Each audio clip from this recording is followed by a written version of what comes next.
எப்போ ஒரு ராணுவம் போர்க்களத்தில் செயல்பட முடியாம நிற்கும்? இத்தனை பேருக்கு நல்லாவே தெரியும் இயேசு கிறிஸ்து டிசம்பர் 25 பிறக்கலைன்ட்டு. ஆனா கிறிஸ்துமஸ் கொண்டாடுறாங்களா இல்லையா? அப்படின்னு இவங்க இப்ப என்ன பண்ணிட்டு இருக்காங்க? செயல்படாம இருக்காங்களா, செயல்பட்டு இருக்காங்களா? கால் நீட்ட படுக்கை நீளம் பத்தல, அப்புறம் போத்திக்கிறதுக்கு போர்வை என்னாகல அப்படின்னு என்ன சொல்ல வராங்க அவங்க? ஸோ இப்போ நம்ம போயிட்டு இருக்கிற பாதை உலக நாடுகளை பொறுத்த வரைக்கும் ஒரு தவறான பாதையா இருக்கலாம். நமக்கு தான் தெரியும் உலகம் போயிட்டு இருக்கிற பாதை எந்த பாதைனா கல்மினேஷன் பாயிண்ட்.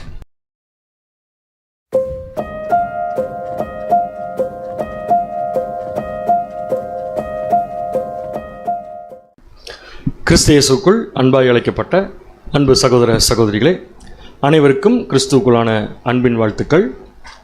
தேவனுடைய கிருபை நிமித்தமாக நம் அனைவரையும் மறுபடியுமாக அவருடைய பரிசுத்தமான ஆராதனையில் நாம் பங்கு பெறும்படியாக ஒரு மிகப்பெரிய கிருபை நமக்கு தந்து இந்த கடைசி காலத்திலும் கூட நம் அனைவரையும் ஒன்று சேர்த்து அவருடைய வேத வாக்கியங்களுக்குள் இருக்கக்கூடிய ரகசியங்களை நாம் தெரிந்து கொண்டு நம்முடைய வாழ்க்கையை கிறிஸ்துவுக்கும் தேவனுக்கும் பிரயோஜனமாக்கிக் கொள்வதற்காக அநேக பாடங்களை நமக்கு கொடுத்து வருகிறார்.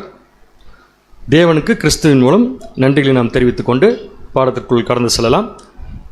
இஸ்ரேலின் ரட்சிப்பு, ரெஸ்டோரேஷன் ஆஃப் இஸ்ரேல் அப்படிங்கிற தலைப்பின் கீழ் ஒரு பாடத்தை நம்ம பார்க்க போகிறோம். ஸோ இதில் எதை பார்க்க போகிறது இல்லைன்னு முதல்ல சொல்லிடுறேன், அப்புறம் எதை பார்க்க போகிறேன்னு சொல்கிறோம். எதை பார்க்க போகிறதுனா நம்முடைய அன்பு சகோதரப்பே மண்ணால் சொன்ன மாதிரி இப்போ நடந்துட்டு இருக்கிற கரண்ட் ஈவெண்ட்ஸ் பற்றி நம்ம பார்க்க போகிறது இல்லை. இப்போ நடந்துட்டு இருக்கிற விஷயம் 83ஆம் சங்கீதத்தின் நிறைவேறுதல். அதாவது இஸ்ரேலுக்கு கிடைக்க போகிற ஒரு மிகப்பெரிய வெற்றி, அந்த வெற்றிக்கு அப்புறம் நடக்க போகிற ஒரு விஷயத்தை பற்றி நம்ம இன்றைக்கி பார்க்க போகிறோம். அதுதான் ஃப்யூச்சரில் நடக்க போகிற விஷயம் அப்படின்னு நம்ம தெரிஞ்சுக்கலாம். ஸோ ஆதார வசனத்தில் நம்ம பார்த்த சகரியா 8ஆம் அதிகாரம் ஏற்கனவே நம்ம படித்த வசனம் தான். புறஜாதியாரில் 10 பேர் ஒரு யூதனுடைய வஸ்திரத்தங்களை பிடித்து கொண்டு தேவன் உங்களோடு இருக்கிறார் என்று சொல்லுவாங்கன்னு போட்டிருக்கு. ஸோ இது கம்ப்ளீட்லி ஃப்யூச்சரில் நடக்க போகிற விஷயம், இப்போ ப்ரெசண்டில் நடக்க போகிற விஷயம் இல்லை.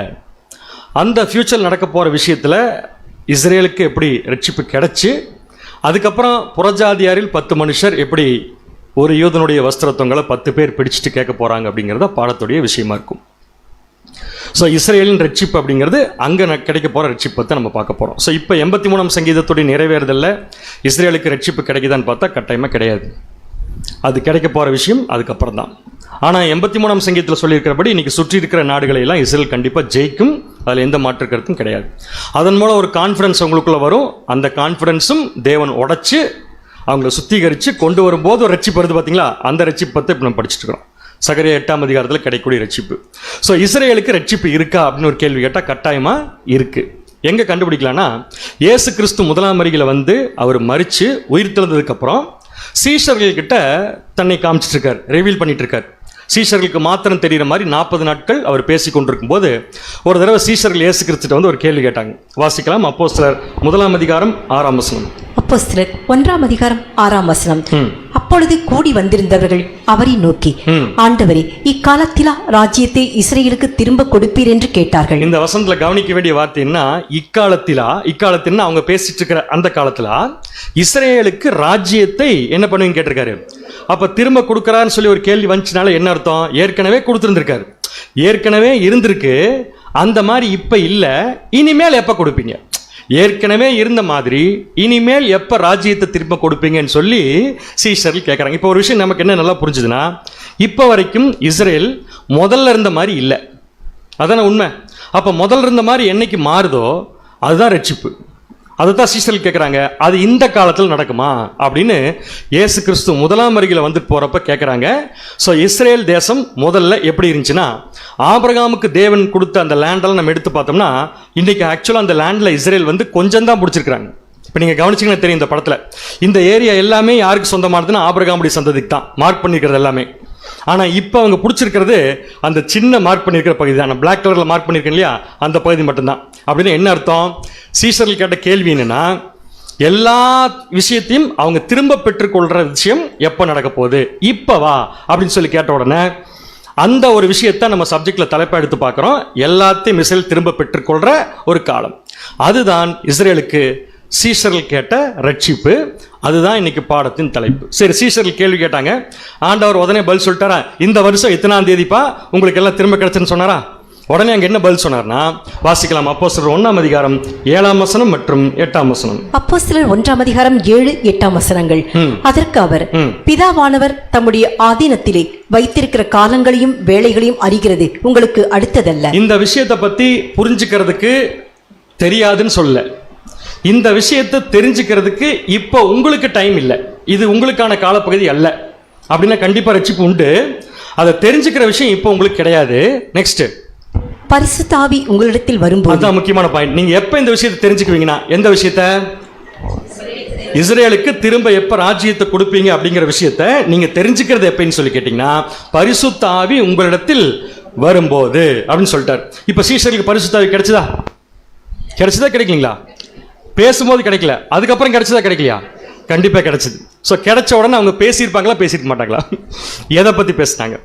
எந்த விஷயத்தை இயேசு கிறிஸ்து இப்போ உங்களுக்கு புரியாதுன்னு சொல்லிட்டு பரிசுத்தாவி வந்ததுக்கு அப்புறம் புரியுன்னு சொன்னாரோ, சேம் இஸ்ரேலுடைய ரெஸ்டரேஷனை பத்தி பேதுரு முதல் பிரசங்கத்திலே பேசினார் பரிசுத்தாவி கிடைச்சதுக்கு அப்புறம். இப்ப அதை வாசிக்கலாம். அப்போஸ்தலர் 3ஆம் அதிகாரம் 19ஆம் வசனம்.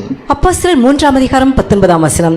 ஆனபடினாலே கர்த்தருடைய சன்னிதானத்திலிருந்து இளைப்பாறுதலின் காலங்கள் வரும்படிக்கும் முன்னே குறிக்கப்பட்ட இயேசு கிறிஸ்துவை அவர் உங்களிடத்தில் அனுப்பும்படிக்கும். ஓகே, ஸோ இந்த இடத்துல நான் ஹைலைட் பண்ணியிருக்கிற வார்த்தை எதுனா, இளைப்பாறுதலின் காலங்கள் அப்படின்னு பேசுறது பேதுரு.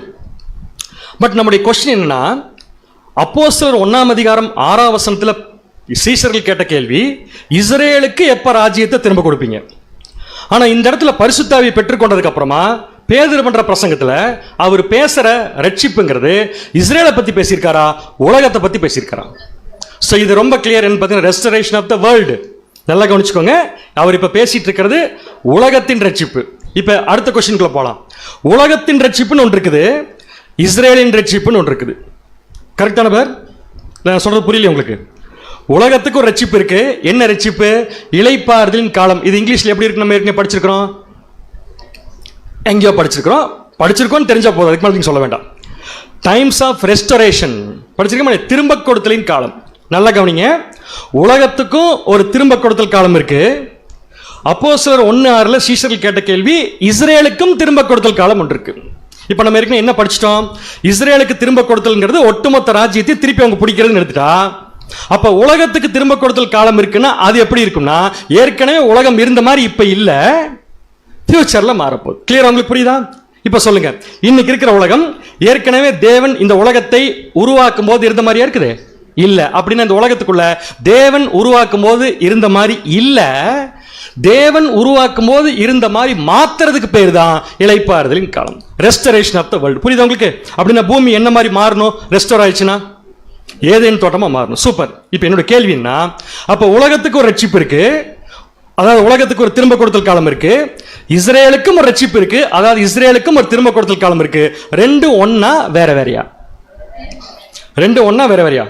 வேற வேறன்னு சொன்னது ரொம்ப கரெக்டா நான் புரிஞ்சுக்கிட்டேன். ரெண்டு வேற வேறன்னு சொல்றீங்க இல்லையா? அப்ப அடுத்த கொஸ்டின், இந்த ரெண்டு வேற வேற காலப்பகுதியில் நடக்கிறதா இருந்தாலும் ரெண்டுக்கும் நடக்கிற திரும்ப கொடுத்தல் ஒண்ணுதான். எப்படி தெரியுமா சொல்றேன்? அப்போஸ்தலர் 1:6 கொடுத்திருக்கிற வார்த்தை அப்படியே கிரீக் வேர்ட்ல இருந்து எடுத்து இங்கிலீஷ்க்கு டிரான்ஸ்லேட் பண்ணா ரீகான்ஸ்டிடியூட். Greek word. அப்போஸ்தலர் 1:6 சீஷர்கள் இயேசு கிறிஸ்து வந்து இஸ்ரேலுக்கு எப்ப ராஜ்ய திரும்ப கொடுப்பீங்கன்னு கேட்டாங்களே, திரும்ப, அந்த வார்த்தையினுடைய கிரீக் வேர்டு ரீகான்ஸ்டிடியூட். பரிசுத்தாவை பெற்றுக்கொண்டதுக்கு அப்புறம் பேதுரு பேசினார் இல்லையா, இளைப்பாறுதலின் காலங்கள் வரும் வரைக்கும், அதனுடைய கிரீக் வேர்டும் வேற, ஆனா அர்த்தம் என்னன்னு பாத்தீங்கன்னா ரீகான்ஸ்டிடியூஷன் தான். இப்ப அடுத்த கேள்வி நம்ம கண்டுபிடிக்க வேண்டியது, ரெண்டுமே ரீகான்ஸ்டிடியூஷன் ஆக போகுது. இப்ப ரீகான்ஸ்டிடியூஷன் என்ன?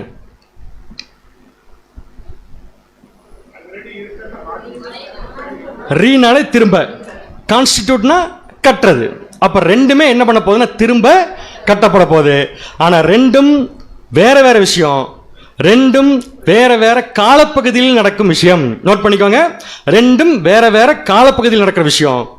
ஆனா ஒன்னு நடந்தா தான் இன்னொன்னு நடக்கும், ஒன்னு நடந்தா தான் இன்னொன்னு நடக்கும். அப்படின்னா இந்த ரெண்டு திரும்ப கட்டல்ல முதல்ல ஒன்னு நடக்கணும், அப்பதான் ரெண்டாவது நடக்கும். இப்ப நீங்க சொல்லுங்க, எது முதல்ல நடக்கணும்? சூப்பர், அருமையான பதில். எது முதல்ல நடக்கணும் அப்படின்னு உங்களுக்கு யார் சொல்லி கொடுத்தா? சகரியா சொல்லி கொடுத்தார். அருமையான பதில். இப்ப வாசிங்க சகரியா 8:22-23. சகரியா 8ஆம் அதிகாரம் 22-23 வசனங்கள். அநேக ஜனங்களும் பலத்த ஜாதிகளும். இந்த வேர்ல்டு, அநேக ஜனங்கள் பலத்த ஜாதிகள், வேர்ல்டு, உலகம். எருசலேமிலே சேனைகளின் கர்த்தரை தேடவும். எருசலேமுக்கு வருவாங்க. இந்த எருசலேம்ங்கிறதுக்கு ஒரு மீனிங் இருக்கு, அப்புறம் பார்க்கலாம். எருசலேமிலே சேனைகளின் கர்த்தரை தேடி அப்படின்னா உலக ஜனங்க திரும்ப வராங்கன்னா தேடுறதுக்காக தான் வராங்க. யாரை தேட வராங்க? தேவனை தேட. தேவனை தேட எங்க வராங்க? அப்ப தேவனை தேட இஸ்ரேலுக்கு வராங்கன்னா தேவன் எங்க இருக்கணும் அப்படின்னா இஸ்ரேல்ல தேவன் இருந்தாருன்னா அதான ரட்சிப்பு.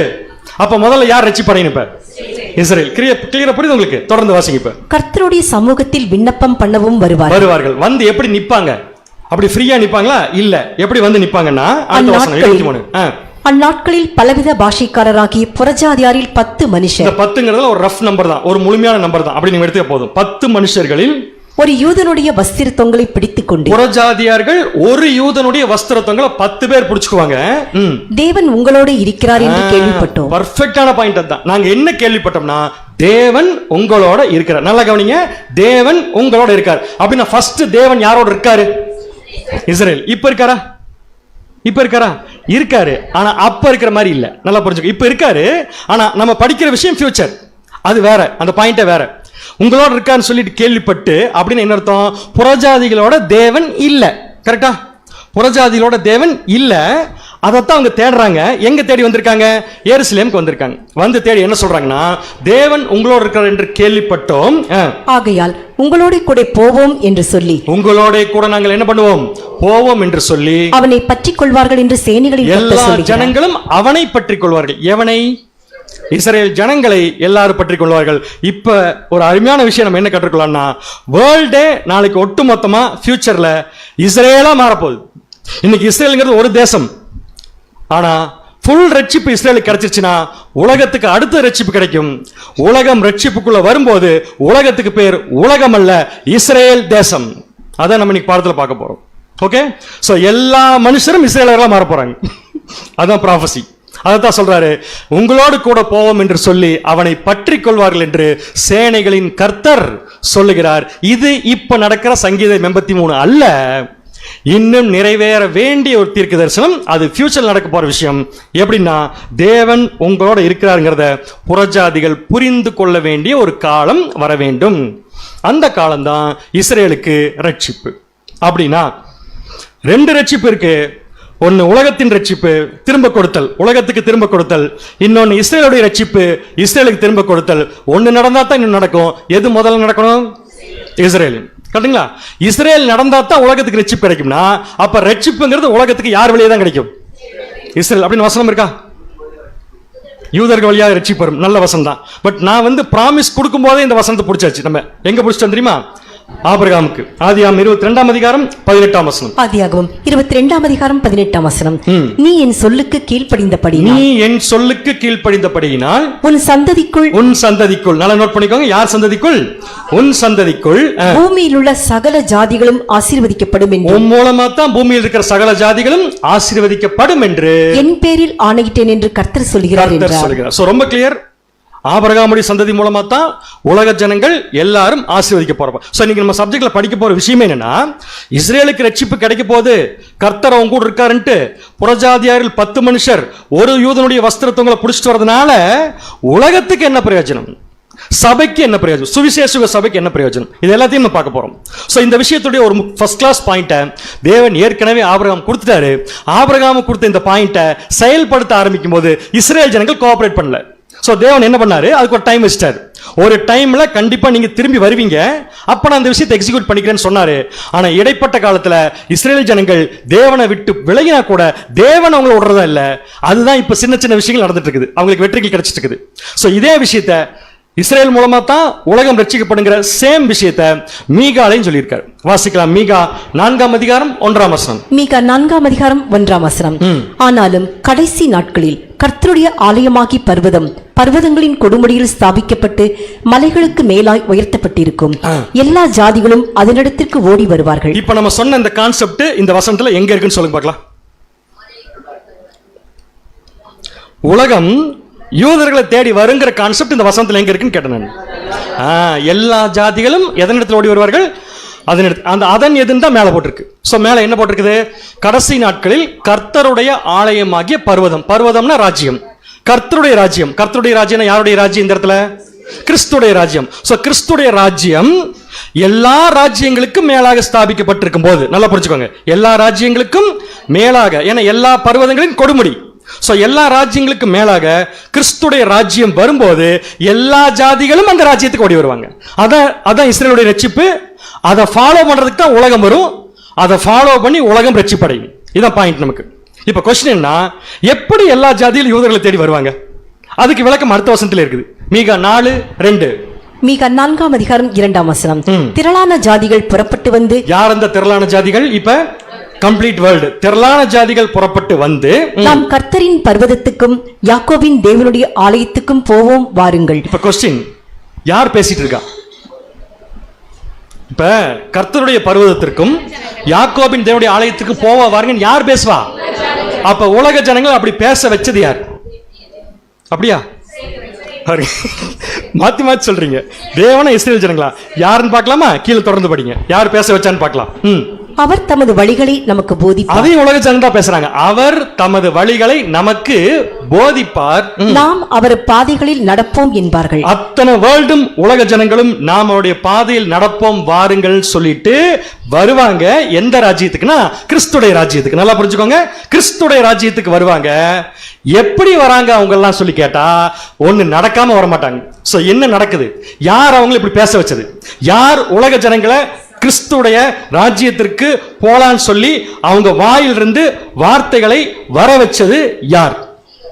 தொடர்ந்து வாசிங்க. ஏனெனில் எப்படின்னா, எப்படி அவங்க பேசுறாங்கன்னா, சியோனிலிருந்து வேதம். ரெண்டு விஷயம். ஒன்னு, சியோனிலிருந்து வேதம் வந்தது.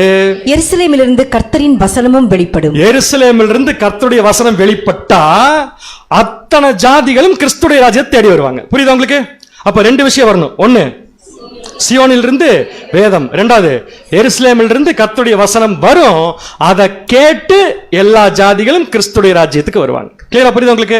இப்ப நம்ம கண்டுபிடிக்க வேண்டியது, சியோன் யாரு, எருசலேம் யாரு? சியோன் சபை. இப்படி எடுத்துக்கலாமா? Spiritual ruling power. அதுல யார் யார் இருக்கா? கிறிஸ்து இருக்காரு, சபை இருக்கு. அதே ஸ்பிரிச்சுவல் ரூலிங் பவர் சொல்றதைய அவங்கள கண்ணில் பார்க்க முடியாது. கிளியர்? கண்ணில் பார்க்க முடியாது. ஸோ ஸ்பிரிச்சுவல் ரூலிங் பவர் உலக ஜனங்களை கிறிஸ்துவின் ராஜ்யத்துக்கு வர வைக்குது, வந்து பேச வைக்குது. இந்த சியோன் மட்டும் தான் பேச வைக்குதா?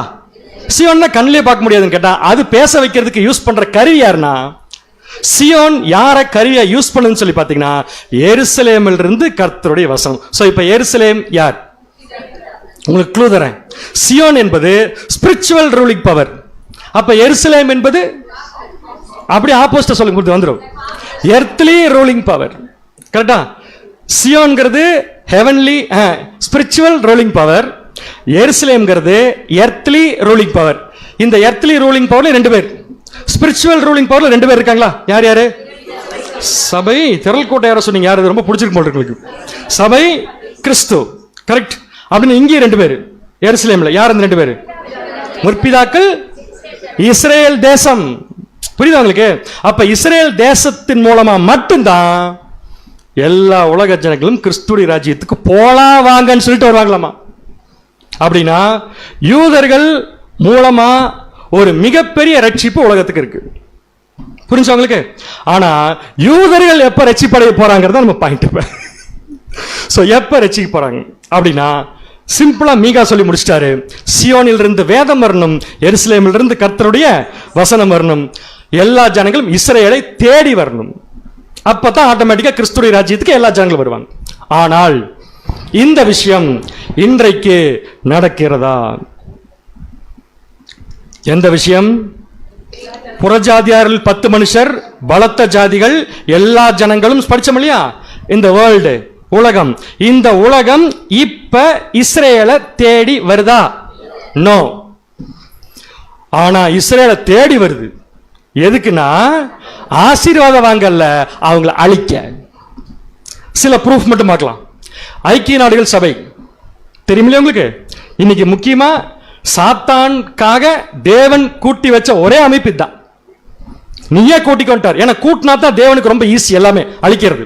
ஒவ்வொன்னா ஒவ்வொரு பக்கம் போய் அழிக்கிறதுக்கு பதிலா எல்லாத்தையும் ஒன்னா கூட்டி ஒரே இடத்துல வச்சுட்டு ஈஸியா அழிச்சிடலாம்ல. இதுதான் தேவனுடைய ட்ரெண்ட். அதான் ஐக்கிய நாடுகள் சபை.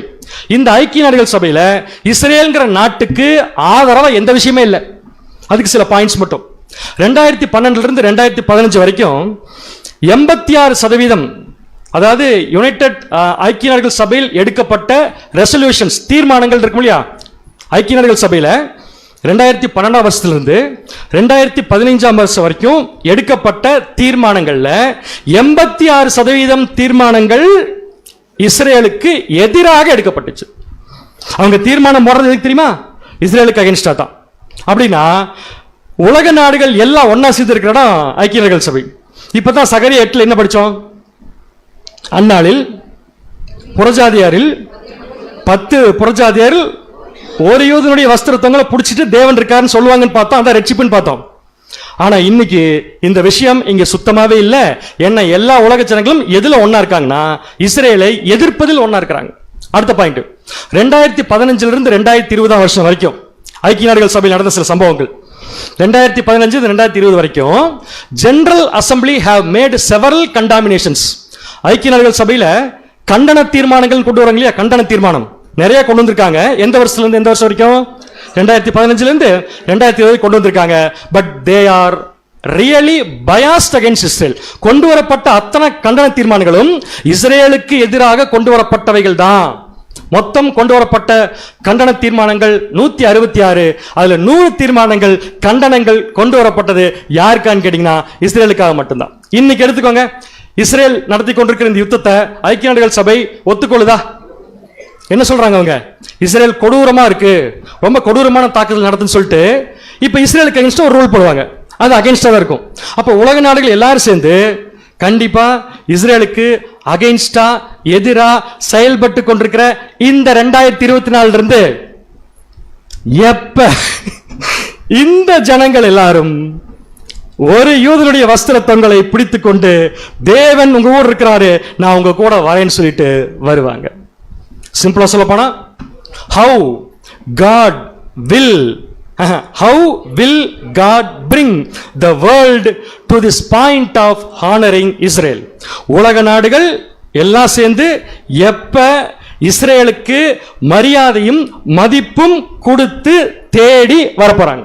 நீங்க சொல்லுங்க. எந்த விஷயம் நிறைவேறினா இன்னைக்கு கண்டனம் தீர்மானம் போடக்கூடிய நாடுகள் இஸ்ரேல்கிட்ட வந்து உங்க கூட தான் தேவன் இருக்காரு, நாங்க உங்க கூட தான் வருவோம்னு சொல்லுவாங்க. சபை நிறைவேறதுக்கு அப்புறம் வந்துருவாங்க. லாஜிக் கரெக்டா மேட்ச் ஆகல. நீங்க சொல்ற விஷயம் கரெக்ட், பட் லாஜிக் மேட்ச் ஆகல. வேற எல்லா நாடுகளும் இன்னைக்கு அகைன்ஸ்டா இருக்கு. நான் தான் அந்த கொஸ்டின் திருப்பி கேட்கிறேன். எதிரா இருக்கிறவங்க எல்லாம் உங்க கூட தான் நாங்க இருப்போம்ட்டு வராங்கன்னா ஒரு விஷயம் நடக்கணும். அது என்ன விஷயம்? 3ஆம் உலக போர் வந்தா வந்துருவாங்க எல்லாருமே. முற்பிதாக்கள் வீட்டில் இருந்து வந்துருவாங்க எல்லாருமே. இந்த சப்ஜெக்ட் எழுதின சகோதரர் ஒரு சூப்பர் பாயிண்ட் கொடுத்துருக்காரு. ஃபர்ஸ்ட் நான் ஒத்துக்கல, ஆனா உள்ள போய் தேடினா அதான் உண்மையாலுமே கரெக்ட். எப்ப இந்த விஷயம் நடக்கும்னா ஒரு பாயிண்ட் எழுதியிருக்காரு, த எண்ட் ஆஃப் கிறிஸ்டாண்டம் அப்படின்னு எழுதிட்டாரு. கிறிஸ்டாண்டம்னா என்ன சொல்றது? நமக்கு தெரிஞ்ச பாஷையில் சொல்லுங்களேன். கிறிஸ்டாண்டம் நமக்கு தெரிஞ்ச பாஷையில் சொல்லுங்க. நமக்கு பெயர் சபையில தெரியாது. மகா பாபிலோன் என்னைக்கு அழியுதோ அன்னைக்கு ஐக்கிய நாடுகள் சபையில் இருக்கிற அத்தனை நாடுகளும் ஐக்கிய நாடுகள் சபை விட்டு வெளியே வந்து ஒரு யூதனுடைய வஸ்திரத்தங்களை 10 பேர் பிடிச்சிட்டு உங்க கூட வரப்போறப்பா, தேவன் எங்க இருக்காருன்னு சொல்லுங்கன்னு சொல்லுவாங்கன்னு சொல்றாரு. ஆனா ஏற்றுக்கொள்ற மாதிரி இல்ல. ஆனா ஏற்றுக்கொள்வோம் இன்னும் கொஞ்ச நேரத்தில். கரெக்டா மேட்ச் ஆகுது. இந்த விஷயத்துக்கு உயிர் கொடுத்தவர் யார்? எண்ட் ஆஃப் கிறிஸ்டாண்டம், மகாபாவினுடைய வீழ்ச்சி அப்படிங்கிற விஷயத்தை உயிர் கொடுத்தது யாருன்னா பேதுரு. எங்க கொடுத்தாருன்னா வாசிக்கலாம். 2 பேதுரு 3ஆம் அதிகாரம் 10ஆம் வசனம். 2 பேதுரு 3ஆம் அதிகாரம் 10ஆம் வசனம். கர்த்தருடைய நாள் இரவிலே திருடன் வருகிற விதமாய் வரும். இதுக்கெல்லாம் நமக்கு விளக்கம் தேவையா? உங்களுக்கு இதுக்கு விளக்கம் தேவையான்னு கேட்கறேன். உங்களுக்கு வேண்டியதில்லை. அவர் வர்றது யாருக்குமே தெரியாது. ஆனா எப்படி தெரிஞ்சுக்கலாம்? நடக்கிற நிகழ்ச்சிகளை வச்சு தெரிஞ்சுக்கலாம். சோ திருடன் வருகிற விதமாய் வரும். அப்பொழுது வானங்கள் மடமட என்று அகன்று. 2 பாயிண்ட் நோட் பண்ணிக்கோங்க. இன்னைக்கு சப்ஜெக்ட் பூரா இந்த 2 பாயிண்ட் தான் வரப்போகுது. அப்பொழுது, எப்பொழுது? திருட வரும்போதா? கிறிஸ்துடைய நாள். அப்படி ராஜ்யம் வச்சுக்கோங்க. ராஜ்யம் வரும்போது அப்பொழுது வானங்கள் மடமடவென்று என்னாயிரும், அகன்று போயிடும். ஒரு பாயிண்ட், வானங்கள் மடமடவென்று அகன்று போகும். அடுத்தது பூதங்கள் வெந்து உருகி போகும். பூதங்கள் வெந்து உருகி போகும். இது ரெண்டு மட்டும் போதும் நமக்கு. சோ இந்த இடத்துல பேதுரு சொல்ற கர்த்தருடைய நாள்ல அழிய போற விஷயம் ரெண்டு. ஒன்னு வானம், இன்னொன்னு பூதம். கரெக்டா? ஒன்னு வானம், இன்னொன்னு பூதம். வானம் எதை குறிக்கும், பூதம் எதை குறிக்கும்? வானங்கிறது மத ரீதியான உலகம். ஏற்கனவே படிச்சிருக்க நம்ம ஃபால்ஸ் ரிலிஜன். ஸோ நமக்கு தெரிஞ்ச வரைக்கும் உலகத்தை ஆட்கொண்டிருக்கிற மிகப்பெரிய ஃபால்ஸ் ரிலிஜன் எது? ஹிந்துயிசமா, முஸ்லீமா? கிடையாது. யார் தான்? கிறிஸ்டியாண்டம். இன்னும் தெளிவாக சொல்லப்போனா நம்ம சப்ஜெக்ட் படி எப்படி சொல்லலாம், மகா பாபிலோன். அப்படின்னா கிறிஸ்துடைய நாள்ல மகா பாபிலோன் அழிய போகுது, மடமடவென்று அகன்றுவோம். அடுத்தது இன்னொன்னு அழிய போகுது. அது என்னது? பூதம். பூதம் எது? 4 பூதம். அது தெளிவா சொல்ல போனா எப்படி சொல்லலாம், சப்ஜெக்ட் படி சொல்ல போனா social and civil government systems. இப்போ நம்ம புரிஞ்சுக்கிற மாதிரி வச்சுக்கலாமா? வானம்னா பாபிலோன், ஓகே, வானம்னா மகா பாபிலோன். பூதம்னா அரசியல் அமைப்புகள் வச்சுக்கலாமா? அரசியல் உலக நாடுகளுடைய அரசியல் அமைப்புகள், சமூக அரசியல் அமைப்புகள். இந்த ரெண்டுமே எப்ப அழிஞ்சு போகுன்னு சொல்றாருன்னா கர்த்தருடைய நாள்ல அழிஞ்சு போகுன்னு சொல்றாரு. புரியுது உங்களுக்கு? அப்ப கர்த்தருடைய நாள்ல ரெண்டு விஷயம் அழிய போகுது. ஒன்னு வானம், இன்னொன்னு பூதம். இப்ப கொஸ்டின், ரெண்டுமே தனித்தனி அழியுமா, ஒன்னு அழியுமா? வசனம் பாருங்க. ஃபர்ஸ்ட் வானம் அழியும், அப்புறம் அப்படியே போட்டிருக்கங்க, ரெண்டும் ஒன்னாத்தான் அழியும். இப்ப ரெண்டு விஷயம் ஒன்னா அழியணும்னா அழிய போற ரெண்டு விஷயமே தேவனுக்கு ஆகாது, கிறிஸ்துவுக்கு ஆகாது. அது நம்ம கிளியரா கண்டுபிடிச்சிட்டோம்.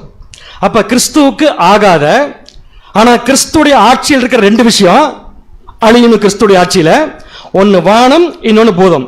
கொஸ்டின், ரெண்டு ஒன்னா சேர்ந்து அழியுமா, ரெண்டு தனித்தனி அழியுமா? ஒன்னா சேர்ந்து அழியும். தேவனுடைய ட்ரெண்ட் எப்படி தப்போமே, பணத்தை அழிக்கணும்னு என்ன பண்ணுவாரு, பணக்காரங்களை பூரா அழிக்கணும்னு என்ன பண்ணுவாரு, பணத்தை பூரா ஒரு இடத்துல கூட்டி சேர்த்து எடுத்துருவாரு, அப்படி அழிச்சிருவாரு. கரெக்டான? கலைகள் எப்படி அழிப்பார் சொல்லுங்க? ஏன் கட்டி அழிக்கிறாரு? கோதுமை மட்டும் தனித்தனியாக சேகரிக்கிறாரு.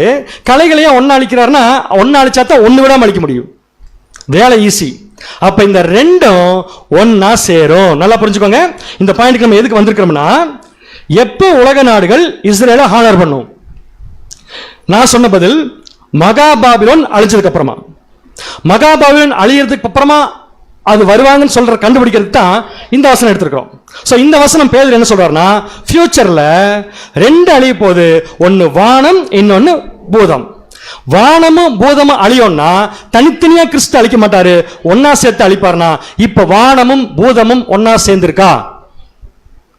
அதுக்கு இந்த சப்ஜெக்ட் சகோதரர் ஒரு ப்ரூஃப் கொடுத்திருக்காரு.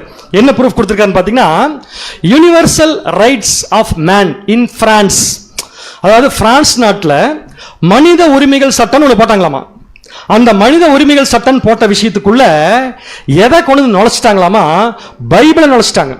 எப்படி தப்பா நம்ம புரிஞ்சுக்கூடாதுன்னா, பிரான்ஸ் நாட்டில் சத்தியம் படிக்க ஆரம்பிச்சிட்டாங்கன்னு நினைச்சக்கூடாது. நீங்க பைபிள் நுழைச்சிட்டாங்க எடுத்தோம்னா நீ கட்டாயம் பைபிள் படித்தே ஆக வேண்டாம். இது பாபிலோன் தான் நுழைச்சிருக்காங்க, சத்தியத்தை நுழைக்கல. நல்லா புரிஞ்சுக்கோங்க. அப்படின்னா நாடுகள்ல சிவில் கவர்மெண்ட்ஸ்ல சட்டங்கள் போடும்போது பைபிளை படிக்கணுங்கிற சட்டத்தை உள்ள இன்ஸ்டிடியூட் பண்ண ஆரம்பிச்சிட்டாங்க. என்ன பண்ண, இன்செர்ட் பண்ண ஆரம்பிச்சிட்டாங்க. அப்படின்னு என்ன அர்த்தம்? பிரான்ஸ் நாட்டில் இருக்கிற எல்லாரும் கண்டிப்பா எந்த மதத்தை ஏற்றுக்கொண்டு தான் ஆகணும், கிறிஸ்டியானிட்டி ஏற்றுக்கொண்டு தான் ஆகணும். அப்ப சிவில் கவர்மெண்ட் இப்ப எதோட சேர்ந்துருச்சு?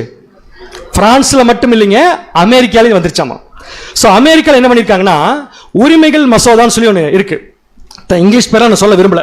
அமெரிக்காவில் இருக்கிற உரிமைகள் மசோதாங்கிறது ஒரு 100க்கும் மேற்பட்ட மசோதாக்கள் இருக்குது. அந்த 100 மசோதாக்களையும் பில் ஆஃப் ரைட்ஸ், இங்கிலீஷ்ல 100 மசோதாக்கள்லையும் எந்த பாயிண்ட்டை உள்ள இன்செர்ட் பண்ணிருக்காங்கன்னா, பைபிள் அப்படிங்கிற விஷயத்தை உள்ள இன்செர்ட் பண்ணிட்டாங்க. அப்படின்னு என்ன அர்த்தம்னா, அமெரிக்காவுக்கு வரக்கூடிய அகதி, இப்போ ஒண்ணு இல்லை, நம்ம இந்தியாவில இருந்து நாளைக்கு சாப்பாட்டுக்கு வழி இல்லாம அகதிகள் அமெரிக்கா போறேன்னு வச்சுக்கோங்களேன், போவீங்களா? சாப்பாட்டுக்கு வழியில் போவீங்களான்னு கேட்கிறேன். போக மாட்டோம். ஏன் போக மாட்டோம்? உங்களுடைய வார்த்தைகள் கிடைத்த உடனே அவைகளை என்ன பண்ண, உட்கொண்டேன்னு சொல்லி சப்ஜெக்ட் கேட்டே செத்து போயிடுவாங்க. கரெக்ட் தானே? அவங்களுக்கு உடன்பாடு இல்லை. கரெக்ட் தானே? ஒருவேளை நம்ம நாளைக்கு நம்ம அகதிகளா போனா, அமெரிக்காவுக்குள்ள போன உடனே கம்பல்சரி நீங்க என்ன படிச்சாகணும்? பைபிள் படிச்சோம். அப்ப வானமும் பூதமும் என்ன ஆயிடுச்சு? இப்ப ஒன்னா சேர்ந்துருச்சு. புரியுதா? இது ரெண்டும் ஒன்னா ஏன் சேர்ந்திருக்குன்னா, கர்த்தருடைய நாள்ல இது ரெண்டுமே அழிய போகுது. இது ரெண்டுமே அழியும் போது எல்லா நாடுகளும் இஸ்ரேலை தேடி வருவாங்க. அப்ப இந்த ரெண்டும் அழியறதுங்கிறது அவ்வளவு சாதாரணமான விஷயம் இல்ல. ஏன்னு கேட்டா, பல்லாயிரக்கணக்கான வருஷங்கள் இந்த ரெண்டும் வெற்றிகரமாக உலகத்தில் ஆட்சி செய்து கொண்டிருக்கிற விஷயம். சாத்தானுடைய மிகப்பெரிய பவர் இது. இது சாதாரண விஷயம் கிடையாது. அப்ப இது வீழ்ச்சி அடையணும்னா தேவன் இன்வால்வ் ஆகாம இது வீழ்ச்சி அடையாது. எது வீழ்ச்சி அடையாது? வானம் பூதம். வானம் இது மகாபாபிலோன், பூதம் இது சிவில் ரோமன் கவர்மெண்ட்ஸ். இது ரெண்டு அழியாது. சோ இந்த ரெண்டு அழிக்கிறதுக்கு தேவன் என்ன பண்ண போறார் அப்படின்னா, நீங்க நம்ம கண் கூட பார்த்துக்கிற விஷயங்களை ப்ராஃபஸில பார்க்க போறோம். மகாபாபிலோன் அழிச்சா கவர்மெண்ட்ஸ் அழிஞ்சிடும். கிளியர்? ஏன்னா ரெண்டு ஒன்னா சேர்ந்துருச்சு. அப்ப இந்த விஷயத்தை நடத்துறதுக்கு தேவன் என்ன பண்றாராமா, இந்த சப்ஜெக்ட் எழுதின சகோதரர் ஒரு பாயிண்ட் கொடுத்திருக்காரு. என்னன்னா, இந்த உலகத்தை மகாபாபிலோன அன்னு சொல்ல போனா வானம் பூதம் இது ரெண்டும் நல்லா போயிட்டு இருக்கு. இந்த ரெண்டையுமே தேவன் என்ன பண்ண போறாமா, கல்மினேஷன் பாயிண்ட்டுக்கு கொண்டு வர போறார். எல்லாரும் ஒரு சொல்லியிருக்கேன், நான் அதிகமாக இந்த வார்த்தையை நான் யூஸ் பண்ணுவேன். கல்மினேஷன் பாயிண்ட்னா என்ன? தமிழ்ல சொல்ல போனா செயல்பட முடியாத நிலைமை கொண்டு வர போறார். எந்த ரெண்டை கொண்டு வர போறாரு? வானம் பூதம். இந்த கிராஃப்ல ஏதாவது புரிஞ்சுக்க முடியுதான்னு பாருங்க. இதான் நாம, இது ஒரு கிராஃப். இந்த இடத்துல நம்ம இருக்கிறோம், நம்முடைய எதிரி இங்க இருக்காங்க வச்சுக்கோங்க. நாளாக நாளாக நம்முடைய பலம் என்ன ஆயிட்டு இருக்கு? குறைஞ்சிட்டே இருக்கு. நம்முடைய எதிரியுடைய பலம் என்ன ஆயிட்டு இருக்கு? அதிகமாயிட்டே இருக்கு. எதிரியுடைய பலம் அதிகமா வந்து திடீர்னு எதிரி வந்து அட்டாக் பண்ண மாட்டாரு. எதிரி எது வரைக்கும் வெயிட் பண்ணுவார்னா, இந்த கல்மினேஷன் பாயிண்ட் வர வரைக்கும் வெயிட் பண்ணுவார். அப்ப இந்த கல்மினேஷன் பாயிண்ட் வந்துருச்சுன்னா எதிரி போய் அட்டாக் பண்ண ஜெயிச்சிடலாம், முன்னாடி போய் அட்டாக் பண்ண ஜெயிப்போங்க நம்பிக்கை இல்லை. அப்படின்னு என்ன அர்த்தம்னா, இந்த கண்ட்ரி இந்த பாயிண்ட் வந்துருச்சுன்னா செயல்பட முடியாது. இந்த வேர்டை எங்க அதிகமா யூஸ் பண்ணுவாங்கன்னா ராணுவத்தில். கல்மினேஷன் பாயிண்ட் அப்படிங்கிற இந்த வார்த்தையை எங்க அதிகமா யூஸ் பண்ணுவாங்கன்னா ராணுவத்தில். அது வாசிங்க லிஸ்ட் அப்படியே. Culmination point என்னங்கிறதுக்கான ஒரு விளக்கம் வாசிங்க. The point at which a military force is no longer able to perform its operations. புரிஞ்சிருக்குன்னு நினைக்கிறேன். எந்த பாயிண்ட்ல ஒரு ராணுவ வீரர்கள், ராணுவ படை செயல்பட முடியாம போர்க்களத்தில் நிக்குது பாத்தீங்களா, அந்த பாயிண்ட் தான் கல்மினேஷன் பாயிண்ட். எப்போ ஒரு ராணுவம் போர்க்களத்துல செயல்பட முடியாம நிக்கும்? எதிரியுடைய தாக்குதல் அதிகமான, ஓகே வச்சுக்கலாம். எதிரியுடைய தாக்குதல் அதிகமான செயல்பட முடியாம நிக்காது, செயல்படும், தோத்துரும். நான் கேட்கிற பாயிண்ட், ஒரு ராணுவம் எப்ப போர்க்களத்தில் செயல்பட முடியாம நிக்கும்? கமாண்ட் கிடைக்கலாம், சூப்பர் பாயிண்ட். பட் கமாண்ட் கொடுக்காம இருக்க மாட்டாங்க பார், கொடுத்தாவாங்க. என்ன பாயிண்ட்ல நிக்கும்னு சொல்லி பாத்தீங்கன்னா, இவ்வளவு நேரம் போர் டைம் எடுக்குன்னு தெரியாம போயிருக்கலாம்.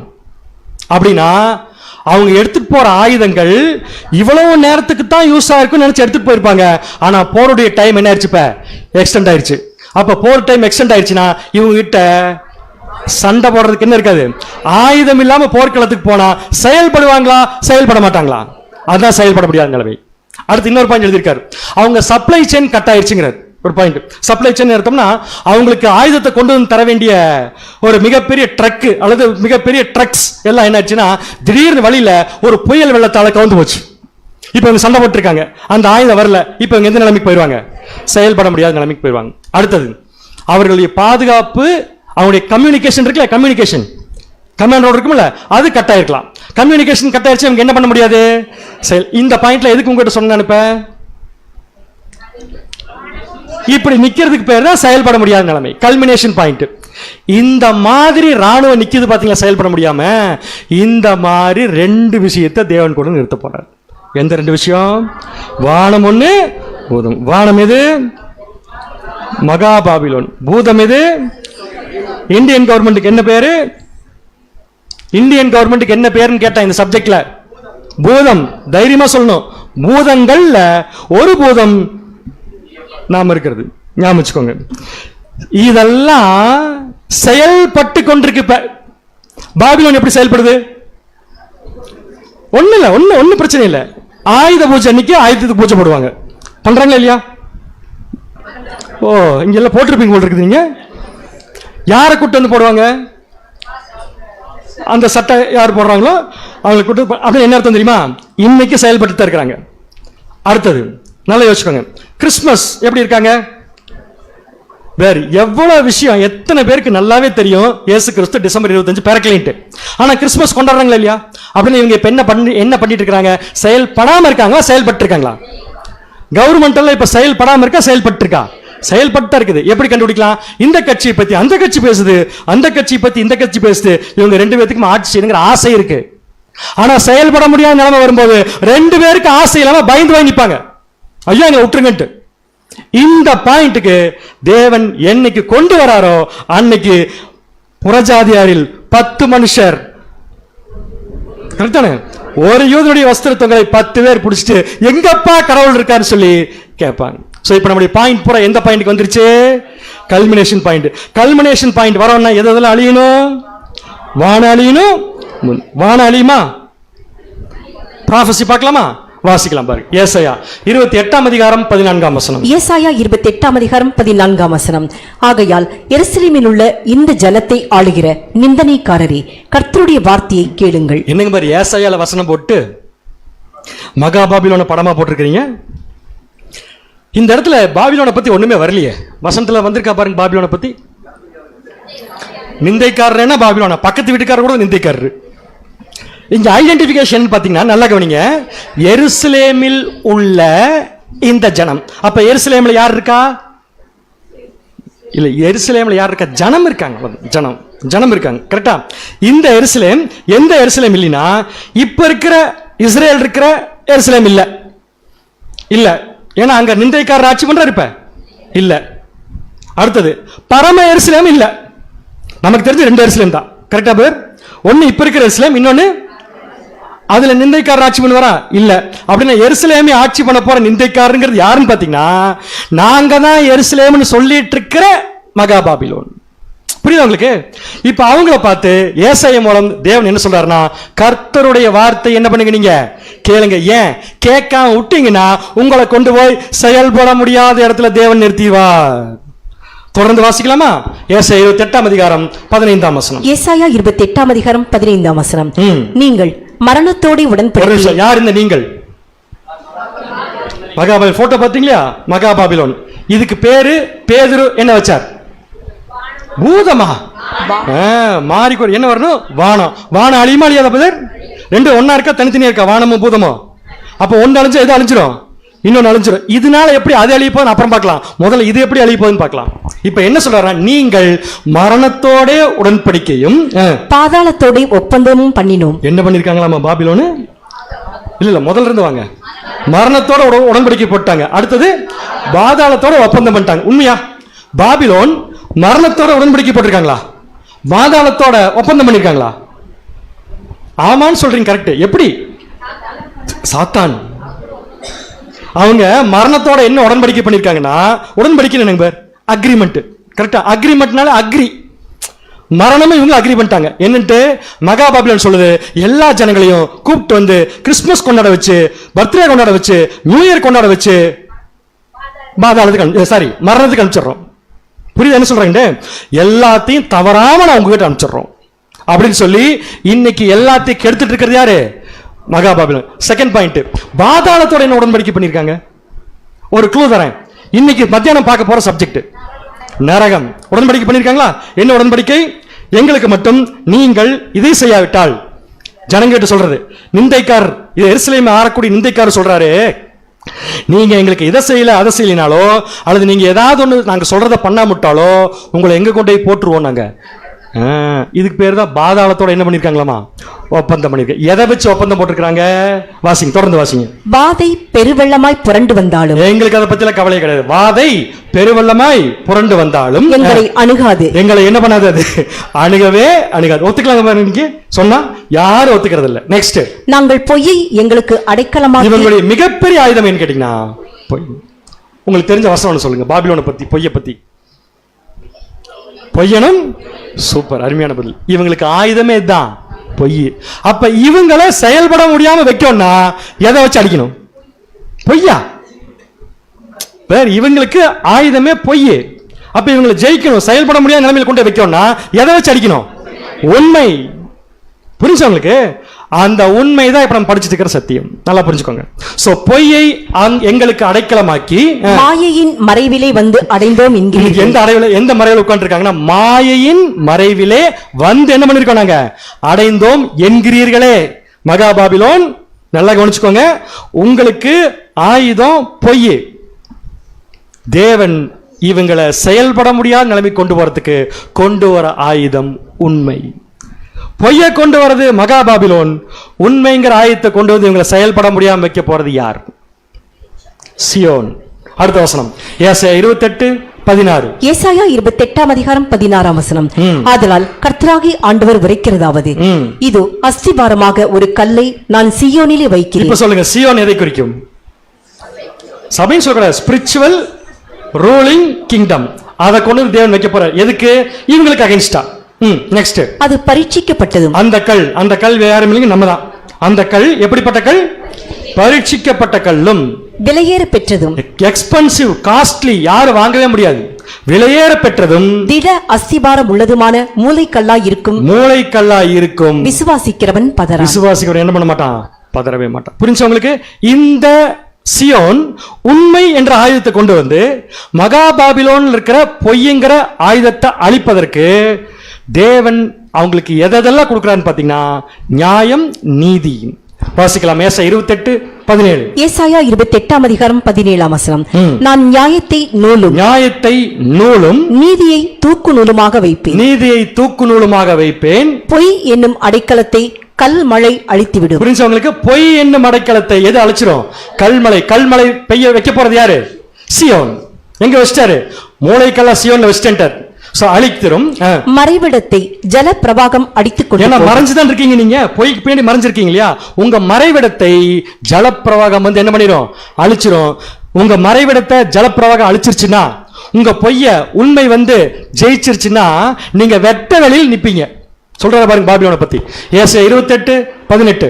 ஏசாயா 28:18-19. நீங்கள் மரணத்தோடு செய்த உடன்படிக்கை விருதாவாகி. இனிமேல் உங்க சர்ச்சுக்கு யாருமே என்ன பண்ண மாட்டாங்க? வர மாட்டாங்க. விருதாவாகி. நீங்கள் பாதாளத்தோடு செய்த ஒப்பந்தம் நிற்காதே போம். நீங்க நரகன் ஒரு கான்செப்ட் வச்சிருக்கீங்கல்ல, அது நிக்காது. உண்மையா? நரகம் நிக்காதா? இங்க வந்து உட்கார்ந்து இருக்க நம்ம எல்லாருமே ஒரு காலத்துல நரகத்துக்கு போயிடுவோம் பயந்தான் இருந்தோம். இப்ப நரகம் 1 மில்லியன் சொல்லி உண்மையை சொல்லணும் வந்துட்டோம்ல. நம்ம எவ்வளவு ஸ்ட்ராங்கா நிப்போதுல. இந்த ஸ்ட்ராங்னஸ் தாங்க பாபிலோன் உடைக்க போகுது. புரியுதா உங்களுக்கு? ஒட்டு மொத்தமா பாபிலோன் இருந்த டாக்டர்னு எடுத்துட்டா எப்படி இருக்கும்? அதாங்க சொல்றாரு, சியோனை கொண்டு வந்து என்ன ரூலிங் பவரை வைக்கும் போது, இப்ப ரூலிங் பவர் இல்ல நமக்கு, ரூலிங் பவர்ல வைக்கும் போது ஆட்டோமேட்டிக் எல்லாத்தையுமே தூக்கிடுவாங்க. ஒப்பந்தம் நிற்காதே போகும். அடுத்தது, வாதை புரண்டு வரும்போது அதன் கீழ் மிதிக்கப்படுவீர்கள். இதான் செயல்பட முடியாத நிலைமை. மிதிக்கப்படுவீர்கள். நெக்ஸ்ட், அது புரண்டு வந்த மாத்திரத்தில் உங்களை அடித்துக் கொண்டு போய் அது நாள்தோறும் இரவும் பகலும் புரண்டு வரும். நாள்தோறும் இரவும் பகலும் கர்த்தருடைய வேதத்தில் நீங்க அப்படியே மாற்றி சொல்றீங்க. நாள்தோறும் கர்த்தருடைய வேதத்துல தியானமா இருக்கிற மனுஷன் பாக்கிவான். நாள்தோறும் கர்த்தருடைய வேதத்துல தியானமா இருக்க விடாம பண்ண பாபிலோன் அழிவு போகுது. நெக்ஸ்ட், அதை பற்றி பிறக்கும் செய்தியை கேட்பதும் சஞ்சலத்தை உண்டாக்கும். அதை பத்தின நியூஸ் கேட்கறதே உங்களுக்கு எப்படித்தான் இருக்கும்? சஞ்சலம். யாராவது ஒருத்தர் இப்ப பேப்டிசம் எடுக்க போறாங்க வச்சுக்கோ, OMC ஹால்ல கிளாஸ் கேட்டிருக்கவங்க அங்கிருந்து வெளியே வந்து சத்தியத்துக்கு உண்மை என்ற சத்தியத்தை கேட்டு பாபிலோனுக்கு போறதை நிறுத்திட்டாங்கன்னு நியூஸ் பாபிலோனுக்கு போச்சுன்னா பாபிலோனுக்கு சந்தோஷமா இருக்குமா? என்ன உண்டாக்கும்? சஞ்சலம். ஒருத்தர் வந்தா சஞ்சலம், ஒரு சர்ச்சில் இருக்கிற எல்லாரும் வந்தா இதுதான் நடக்க போகுது. இதுதான் பாபிலோனுடைய செயல்பட முடியாத நிலைமை. அப்படின்னா பாபிலோன் இன்னைக்கு வாழ வைக்கிறது அங்க இருக்கிற ஜனங்கள், நாளைக்கு பாபிலோனை அழிக்க போறது அங்க இருக்கிற ஜனங்கள் தான். எப்படின்னா ஹெவன்லி ரூலிங் ஃபேஸ்ல இருந்து சியோன் மூலம் சத்தியத்தை பெற்றுக்கொண்ட இவர்கள், பாபிலோன் இருக்கிற ஜனங்கள் பாபிலோனை பார்த்து என்ன சொல்லுவாங்களாமா? ஏசாயா 28:20. ஏசாயா 28:20. கால் நீட்ட படுக்கையின் நீளம் போதாது, மூடிக்கொள்ள போர்வையின் அகலமும் போதாது. எங்கேயோ இந்த வசனத்தை கேட்ட மாதிரி இருக்கு. மத்தேயில கேட்டிருக்கோம், எனக்கும் தெரியும். செகண்ட் கமிங் ஆக்சுவலா நம்ம அங்க யூஸ் பண்ற அர்த்தம் கம்ப்ளீட்லி வேற. அது எதுக்குன்னா ஒருத்தரை விட்டுருவார், ஒருத்தரை கை எடுத்துக்குவாருங்கிறதுக்கு விளக்கம் சொல்லுவோம். ஆக்சுவலா இது யார் பேசுறதுன்னா பாபிலோன் இருக்கிற ஜனங்கள். என்ன பேசுறாங்க சொல்லுங்க? கால் நீட்ட படுக்கை நீளம் பத்தல. கரெக்டா? அப்படின்னு அவங்களுக்கு நீட்டுறதுக்கு நீளம் பத்தல. கரெக்டா பதர்? என்னங்க உண்மைதானே? கால் நீட்ட என்ன பண்ணல, பெட்டு பத்தல. அப்புறம் போத்திக்கிறதுக்கு போர்வை என்ன ஆகல அப்படின்னா என்ன சொல்ல வராங்க அவங்க? பத்தல. என்ன சொல்ல வராங்க புரியுதா? நீங்க கொடுக்கிற சத்தியம் எங்களுக்கு பத்தல. அன்ரெஸ்ட். ஒருத்தருக்கு வந்து பெட்ல வந்து லென்த் பத்தல என்ன அர்த்தம்? அவரால் தூங்க முடியுமா? போர்வை லென்த் பத்தலினா தூங்க முடியுமா அப்படின்னு என்ன அர்த்தம்? ஒரு அன்ரெஸ்ட் வரும் இல்லையா? இது நமக்கு ஆகாது, இது நமக்கு உதவாது, இந்த பெட் நமக்கு தேவையில்லை, இதனால நமக்கு ஹெல்ப் இல்லைன்னு சொல்லி ஒரு பெட்டை எப்படி பேசுறாங்களோ அதே மாதிரி பாபிலோன் வேஸ்ட்ன்னு சொல்லி, எங்களை திருப்தியாகலன்னு சொல்லி அங்க இருக்கிற ஜனங்களே பேசிட்டா. நெக்ஸ்ட் பாயிண்ட் என்ன பாயிண்ட் தெரியுமா? நெக்ஸ்ட் பாயிண்ட் என்ன பாயிண்ட் தெரியுமா? Culmination point. இதை யார் செய்ய போறது? தேவன். வாசிக்கலாம். ஏசாயா 28ஆம் அதிகாரம் 21ஆம் வசனம். ஏசாயா 28ஆம் அதிகாரம் 21ஆம் வசனம் முதல். கர்த்தர் தமது கிரியையாகிய அபூர்வமான கிரியையை செய்யவும். அபூர்வமான கிரியை செய்யவும். அதான் கல்மினேஷன் பாயிண்ட். அபூர்வமான கிரியை செய்யவும், தமது வேலையாகிய அபூர்வமான வேலையை நிறைவேற்றவும். தம்முடைய வேலை, அதாவது வேலை, தேவனுடைய வேலை தான் பாபிலோன் அழிக்கிறது.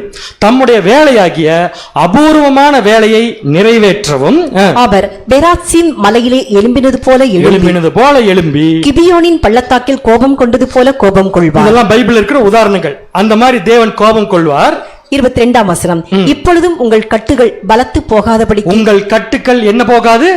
பலத்து போகாதபடிக்கு பரியாசம் பண்ணாதிருங்கள். தேசம் அனைத்தின் மேலும் நிர்ணயிக்கப்பட்ட சங்காரத்தின் செய்தியை. ஒரு நிமிஷம் கவனிங்க.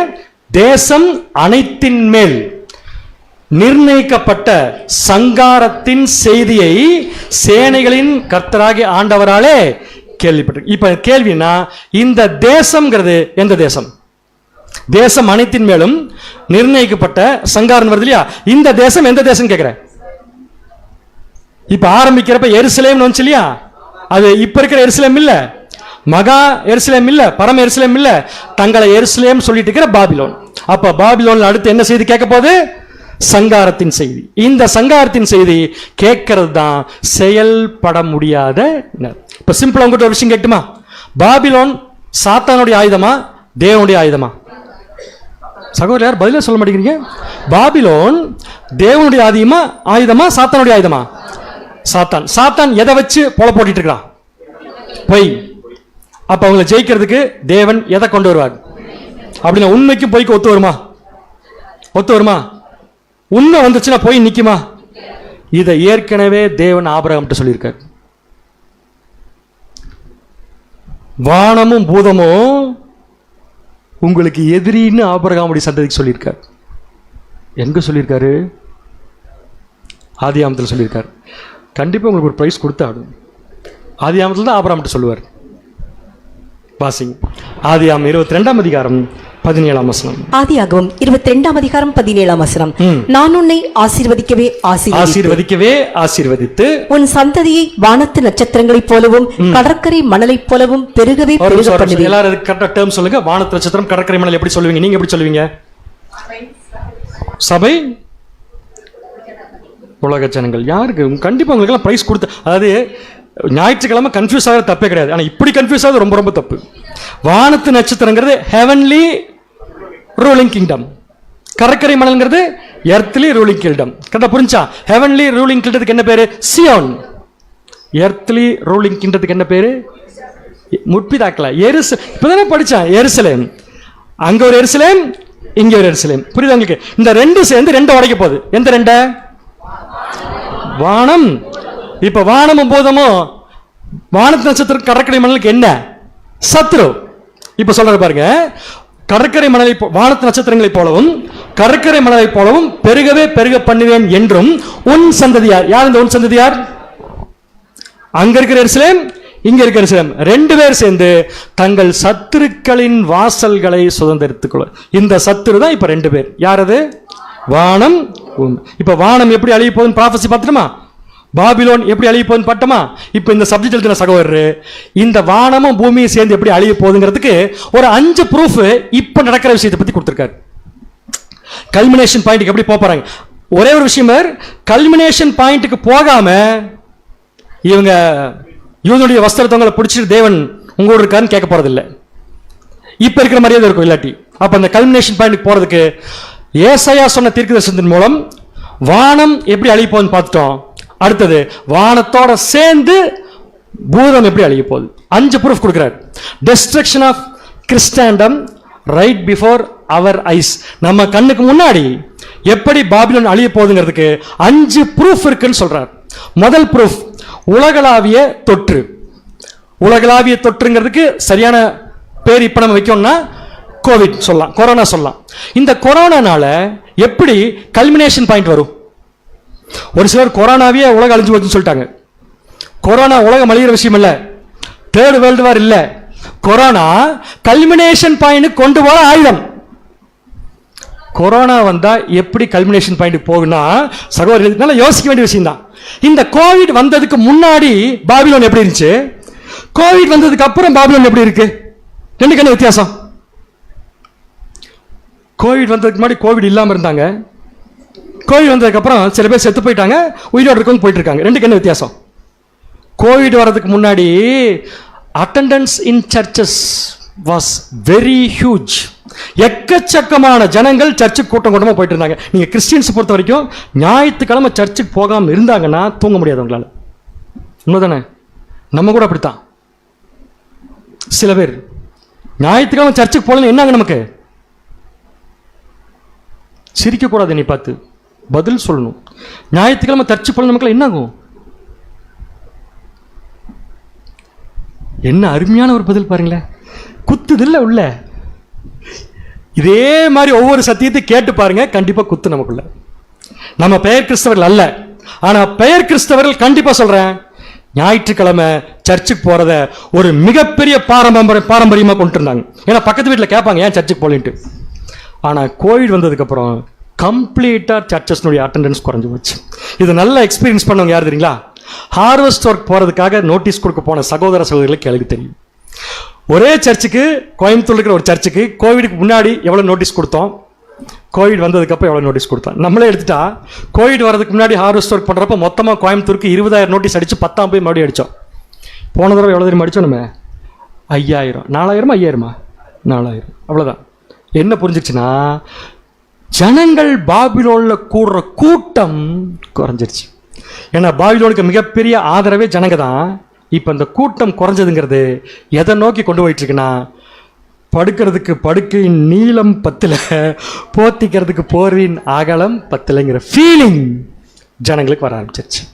புரியுது உங்களுக்கு? அடுத்தது ஜனங்கள் சிவில் ரோமன் கவர்மெண்ட் எடுத்துக்கலாம். இந்த சிவில் ரோமன் கவர்மெண்ட்ஸ்ல மிகப்பெரிய ஸ்ட்ரென்த் கூட்டம் தான். ஒரு கட்சி கூட நடக்குதுன்னு வச்சுக்கோங்களேன், நடக்க போகுது, இன்னைக்கு கூட உங்களுக்கு தெரியும் நடக்க போகுது. எதை பேஸ் பண்ணி நடத்துறாங்க? அது ஜனக்கூட்டம். கரெக்டுங்களா? ஜனக்கூட்டம். அப்ப ஜனக்கூட்டம் அதிகமா வந்தா நல்ல பேரு. இதே கோவிடுக்கு முன்னாடி எடுத்துக்கோங்க, கோவிடுக்கு அப்புறம் எடுத்துக்கோங்க, நிறைய விஷயத்துல கூட்டம் கூடுறதுங்கிறத குறைச்சிட்டாங்க. இன்ஃபேக்ட் சொல்ல போனா நிறைய ஆபீஸ்ல இன்னும் யாரும் வேலைக்கே போல, ஏன்னா ஆபீஸ்ல கூட்டமாயிரும். கரெக்டானே? அதனால என்ன கொடுத்துட்றாங்க இப்ப? நமக்கெல்லாம் இந்த ஆசீர்வாதம் கிடையவே கிடையாது, ஒரு சிலர் தவிர. Work from home. ஏன் ஒர்க் ஃப்ரம் ஹோம்? கூட்டம் கூடக்கூடாது. அப்ப கோவிட் என்ன பண்ணிருச்சுன்னா மனுஷனுக்கு கூட்டம் கூடாத, மனுஷனுடைய மிகப்பெரிய ஸ்ட்ரென்த் கூடு. இதுதாங்க கல்மினேஷன் பாயிண்ட்டுக்கு இந்த தொற்று கொண்டு போயிட்டு இருக்கிற விஷயம். புரியுது உங்களுக்கு? அப்ப நம்மள எங்க போயிட்டு இருக்கோம்? கல்மினேஷன் பாயிண்ட நோக்கி போயிட்டு இருக்கோம்.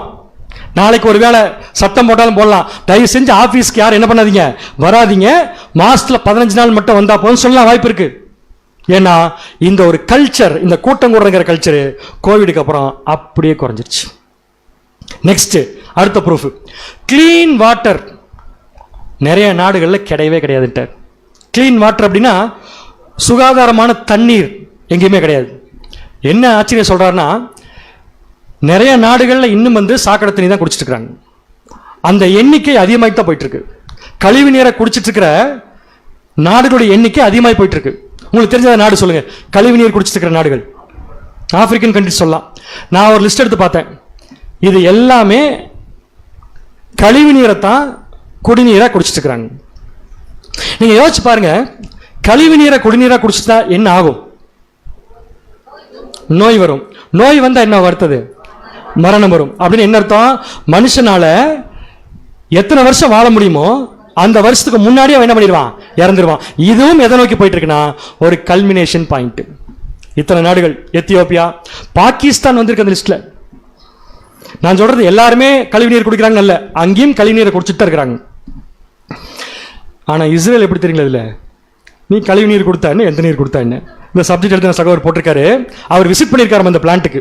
எங்கன்னா இஸ்ரேல்ல சோரக் அப்படிங்கிற நாட்டில் என்ன பண்றாங்கன்னா, இந்த plant uses the sea water reverse osmosis, கடல் நீரை குடிநீராக மாற்றும் திட்டத்தை கண்டுபிடிச்சு ஒரு நாளைக்கு 6,24,000 கியூபிக் மீட்டர்ஸ் ஆஃப் வாட்டரை ப்ரொடியூஸ் பண்ணி ஜனங்களுக்கு எந்த பிரச்சனை வந்தாலும் சுகாதாரமான குடிநீரை குடிப்போன்னு சொல்லி இவங்க பண்ணிருக்காங்க.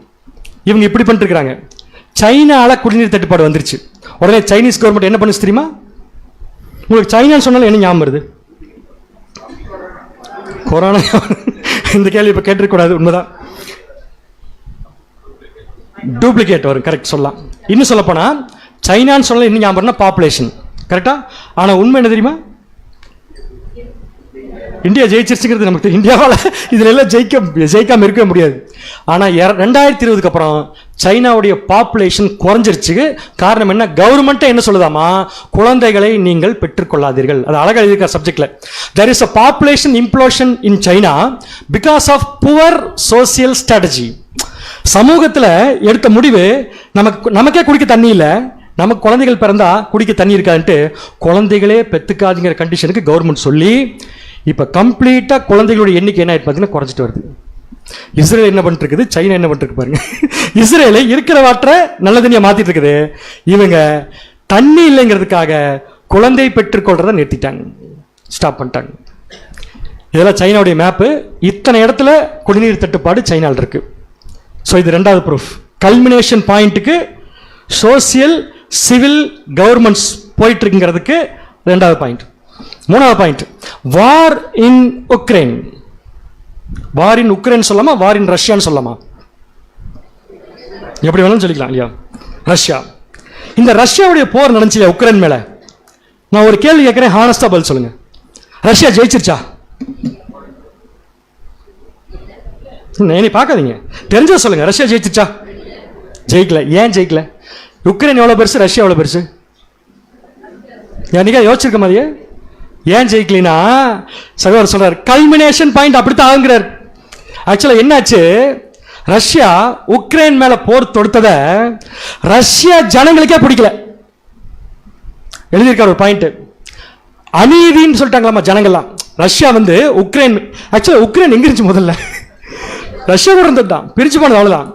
அந்த உக்ரைன் மேல போர் தொடுத்த விஷயத்தை ரஷ்யன் ஜனங்களை என்ன பண்ணலனா இது அநீதின்னு சொல்லிட்டு என்ன பண்ணிட்டாங்களாமா, மக்கள் மனசுக்குள்ள கவர்மெண்ட்டுக்கு எதிராக சில போராட்டங்கள் ஆரம்பிச்சிருச்சாங்க. அப்ப என்ன பண்ண ஆரம்பிச்சிட்டாங்க, அரசாங்கம் செய்யறது அநீதியும் மக்கள் நீதியை வெளிப்படுத்துறோம்னு சொல்லிட்டு ரஷ்யன் கவர்மெண்ட் இருக்கிற ஜனங்களே ஆப்போசிட் ஆனதுனால தான் புதினால முக்கியமான சில ஸ்டெப்ஸ் எல்லாம் எடுக்க முடியாம போச்சு. அடுத்த விஷயம், மக்களுக்குள்ள இந்த ஒரு ஸ்ட்ரென்த் வந்ததுனால என்ன பண்ணிட்டாங்கன்னா, ரஷ்யாவின் இராணுவத்திலிருந்து நிறைய பேர் ரிசைன் பண்ணிட்டாங்க. யோசிச்சு பாருங்க, இராணுவத்திலிருந்து ரிசைன் பண்ண என்ன பண்ண முடியும்? ஒன்றும் பண்ண முடியாது. ஏன் ரிசைன் பண்ணாங்க தெரியுமா? நீ உக்ரைன் மேல போர் தொடுக்கிறது தப்பு. அடுத்தது, வெஸ்டர்ன் கண்ட்ரீஸ்ல இருந்து ரஷ்யாவுக்கு பண்ணிட்டு இருந்த அத்தனை சப்போர்ட் அவுட்.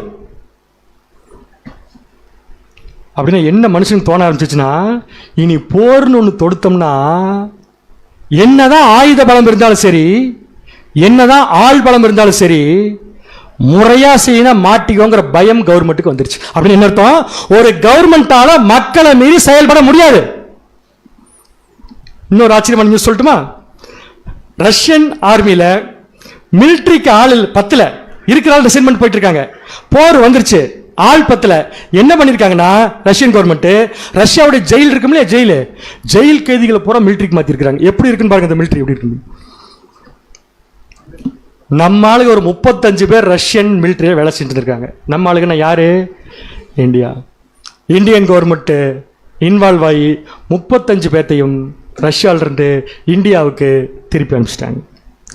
இதெல்லாம் எதுக்காக சொல்றாருன்னா, we are going towards the culmination point. Government நினைச்சா என்ன வேணாலும் பண்ணலாமா? முடியாது. கவர்மெண்ட் நினைச்சா என்ன வேணாலும் பண்ண முடியாதுங்கிற வார்த்தை வர்றதுக்கு காரணம் மக்கள். அப்படின்னா கவர்மெண்ட் செயல்பட முடியாத நிலைமை நோக்கி என்ன இருக்கு? இப்ப போயிட்டு இந்த ஷிஃப்ட் கோடுன்னு சொல்லுங்க. ஷிஃப்ட் கோடு SWIFT தெரியுமா தெரியாது உங்களுக்குலாம்? தெரியுமா தெரியும் சொல்லு, தெரியும் தெரியாதுன்னு சொல்லுங்க. தெரியாது. சகோதரர்கள் தெரியும் இல்லையா? யார் யாருக்கு தெரியும்? எனக்கு தெரியும். ஃபாரின் கரன்சிஸ், ஃபாரின் பேமெண்ட் வெளிநாட்டிலிருந்து நமக்கு வரோம்னா நம்ம பேங்க் ஷிஃப்ட் கோடை உங்களுக்கு கொடுக்கணும். ரஷ்யாவுடைய ஷிஃப்ட் கோடை 3 முக்கியமான பேங்க் பிளாக் பண்ணிடுச்சு, தரமாட்டோட்டு. வெளிநாட்டிலிருந்து தொழில் செய்து 5 பைசா கூட ரஷ்யாவால் வாங்க முடியாது எக்ஸ்போர்ட் பண்ணி. மக்கள் பலம் கல்மினேஷன் பாயிண்ட். 3வது point. First point Covid, second point clean water, 3வது பாயிண்ட் ரஷ்யா உக்ரைன் வார்னுடைய ரிசல்ட், 4வது பாயிண்ட் தான் நம்மால் சைனா. இன்னைக்கு சைனா என்னவா மாறிட்டு இருக்குன்னு பாத்தீங்கன்னா, உலக வல்லரசாவதற்காக சீனா என்ன பண்ணிட்டு இருக்குது? இப்ப முயற்சி எடுக்குது மற்றும் அதன் சக்தியை தங்களுக்கு சாதகமாக பயன்படுத்துவதற்கான வழியை தேடிட்டு இருக்குது. சைனா குளோபல் பவர் ஆச்சுன்னா என்ன ஆகுன்னு சொல்லுங்க. எத்தனையோ விஷயத்தை பத்தி எல்லாம் பேசுறோம்ல, இதை பத்தி கொஞ்சம் யோசிங்களேன். சைனானா உங்களுக்கு என்ன ஞாபகம்? அப்படியே சொன்னீங்க சீப்பு. ஏன் சீப்பு சைனால? எல்லாமே டூப்ளிகேட். டூப்ளிகேட்லாம் சொல்ல முடியாது. நீங்க யூஸ் பண்ற மொபைல் எல்லாம் கொண்டு வைங்க. இப்ப எல்லாருடைய மொபைல் வரிசை இப்ப கொண்டு வைங்க. 90% சைனாவோட தான். அப்புறம் எப்படி டூப்ளிகேட்டுங்கிறீங்க? டூப்ளிகேட்லாம் கிடையாது. நம்ம பேர் வச்சிட்டோம். நம்ம பாம்பேல மேனுஃபேக்சர் பண்ற பொருள்ல சைனா சென்னை பேர் வச்சிட்டோம் நம்ம. அதனால நமக்கு அப்படி பேர் வந்து சைனானா டூப்ளிகேட்ல, சைனானா காஸ்ட் கம்மி. அப்படின்னா ஒரு பொருளை அமெரிக்காவில் உற்பத்தி பண்ணி நம்ம வாங்குறோம், அதுக்கு ஒரு காஸ்ட் இருக்கும். இஸ்ரேலில் உற்பத்தி பண்ணி வாங்குறோம், அதுக்கு ஒரு காஸ்ட் இருக்கும். அதே பொருளை சைனா உற்பத்தி பண்ணா காஸ்ட் அதுல பாதினா எல்லா நாடுகளும் எங்க போயிடுவாங்க? சைனா. எல்லா நாடுகளும் சைனாக்கு போயிடுச்சுன்னா சைனா என்ன இருப்ப மேல வந்து. சைனா மேல வந்தா என்ன ஆயிரும்னா எல்லா நாட்டினுடைய எக்கனாமியும் அடி வாங்கும். உண்மையை சொல்ல போனா கோவிடுக்கு அப்புறம், கோவிட் வந்ததுக்கு அப்புறமா இந்தியாவுக்கு நிறைய பிசினஸ் வந்துச்சு வெளிநாடுகள் இருந்து. காரணம் சைனாக்கு போறதை கட் பண்ணாங்க. ஏன் கட் பண்ணாங்க? கோவிட். கோவிட்னால சைனாக்கு போறதை கட் பண்ணதுனால மட்டும்தான் இந்தியாவுக்கு நிறைய பிசினஸ் வந்துச்சு. திருப்பி எல்லா பிசினஸும் சைனாக்கு போறதுக்கு எவ்வளவு நேரம் ஆகும்? போனா இந்தியா என்ன ஆகும்? புரியுது உங்களுக்கு? என்ன ஆகும்? இந்தியா வேற ஒண்ணும் பண்ணாது. வழக்கம் போல உலக வங்கி கிட்ட போய் என்ன வாங்கிரும்? கடன் வாங்கி செலவு. கடன் வாங்கி செலவு பண்ணி கவர்மெண்ட் நடத்த வேண்டிய கட்டாயத்தில் அரசாங்கம் இருக்குது. அதுக்கு சேலஞ்சு கொடுத்துட்டு இருக்கிறது யாருன்னு பார்த்தீங்கன்னா சைனா. 4வது பாயிண்ட். 5வது பாயிண்ட் தான் எனக்கு மயக்கமே வந்துருச்சு. Global debit. தமிழ்ல சொல்லுங்க. Global debit. குளோபல் டெபிட்ங்கிறது எவ்வளவு இருக்குன்னு சொல்லிடுறேன், அப்புறம் நீங்க சொல்லுங்க. Global debit. குளோபல் டெபிட் எவ்வளவு இருக்குன்னா $315 ட்ரில்லியன். இப்படி சொல்றேன், $315 ட்ரில்லியன். நம்முடைய அன்பு சகோதரர்கள் யாராவது டாலர் பத்தி தெரிஞ்சவங்க வேல்யூ எவ்வளவுன்னு சொல்லுங்க. எனக்கு 84 இல்ல, எவ்வளவு வேல்யூ சொல்லணும் எனக்கு. 313 ட்ரில்லியன் US ருப்பி வேல்யூ. நீங்க மட்டும் கணக்கு போட்டு சொல்லிட்டீங்கன்னா இப்போ 1 லட்சம் ரூபாய் உங்களுக்கு தரேன், வேற யார்ட்டாவது வாங்கி போட்டுருவீங்களா கணக்கு? இது என்ன பேருன்னு கேக்குறீங்களா? இது என்னன்னா ஒவ்வொரு நாடும் இன்னொருத்தர் வாங்கியிருக்க கடன். புரியுமா? சொல்லட்டுமா? இப்ப நான் கடன் வாங்கியிருக்கேன் வச்சுக்கோங்க. கடன் வாங்கியிருக்கேன். இப்ப நம்ம 150 பேர் இருக்குல்ல, 150 பேர் கடன் வாங்கியிருக்கோம் வச்சுக்கோங்க. ஒருத்தர் 150 பேர் ஒட்டுமொத்தமா வாங்கின கடனை கூட்டினா என்ன வேல்யூ வரும்? அந்த மாதிரி உலக நாடுகள் எல்லாம் வாங்கின கடன் இது 315 ட்ரில்லியன். பில்லியன் இல்ல, ட்ரில்லியன் US. ஏன் இத பெருசா சகோதரர் சொல்றாருன்னா, இந்த 313 ட்ரில்லியன் US வேல்யூவை ரெக்கவர் பண்றதுக்கு உலகத்துல எந்த நாட்டுக்கிட்டையும் பொருள் இல்ல. இப்ப ஒரு பொருளை வச்சுதானே கடன் வாங்கணும் உண்மையிலே பேர். இப்ப எல்லாம் கடனை வாங்கியாச்சு. இப்ப இந்த கடனை திருப்பி கட்டணும்னு வச்சுக்கோங்க. இப்ப இந்தியா வந்து இதுல 10 ட்ரில்லியன் வாங்கிருக்குன்னு வச்சுக்கோங்க. 10 ட்ரில்லியன் திரும்பி கட்டுறதுக்கு இந்தியாவுக்கு என்ன பவர் இருக்கணும்? ஏதாவது ஏதாவது செய்யணும் இல்ல, உற்பத்தி பண்ணணும் இல்ல. ஆனா உலக நாடுகள் எல்லாம் சேர்ந்து இன்னைக்கு உற்பத்தி பண்ணா கூட இந்த கடனை திரும்பி கட்ட முடியாது. சரி, நாளைக்கு கவர்மெண்ட்லாம் திருப்பி கட்டுறதுக்கு பணம் இல்லைன்னா எங்க இருந்து பணம் எடுப்பாங்க? இங்க சொல்லுங்க. டாக்ஸ். அது வந்து நேரடியாக எடுக்கிறது. இன்டைரக்டா எப்படி எடுப்பாங்க? விலைவாசி ஏற்றம். இன்னொரு பாயிண்ட், நான் எனக்கு தெரிஞ்ச பாயிண்ட் சொல்றேன். உங்க பேங்க்ல அக்கௌண்ட்ல பணம் இருக்கா? காலையில் செக் பண்ணீங்களா? இப்ப யார் யாருக்கெல்லாம் சந்தோஷமா இருக்குன்னா, பேங்க்ல 35 ரூபா வச்சிருப்பாங்க, அவங்களுக்கு பயங்கரமான சந்தோஷமா இருக்கும். பணம் இருக்கா? இருக்கு.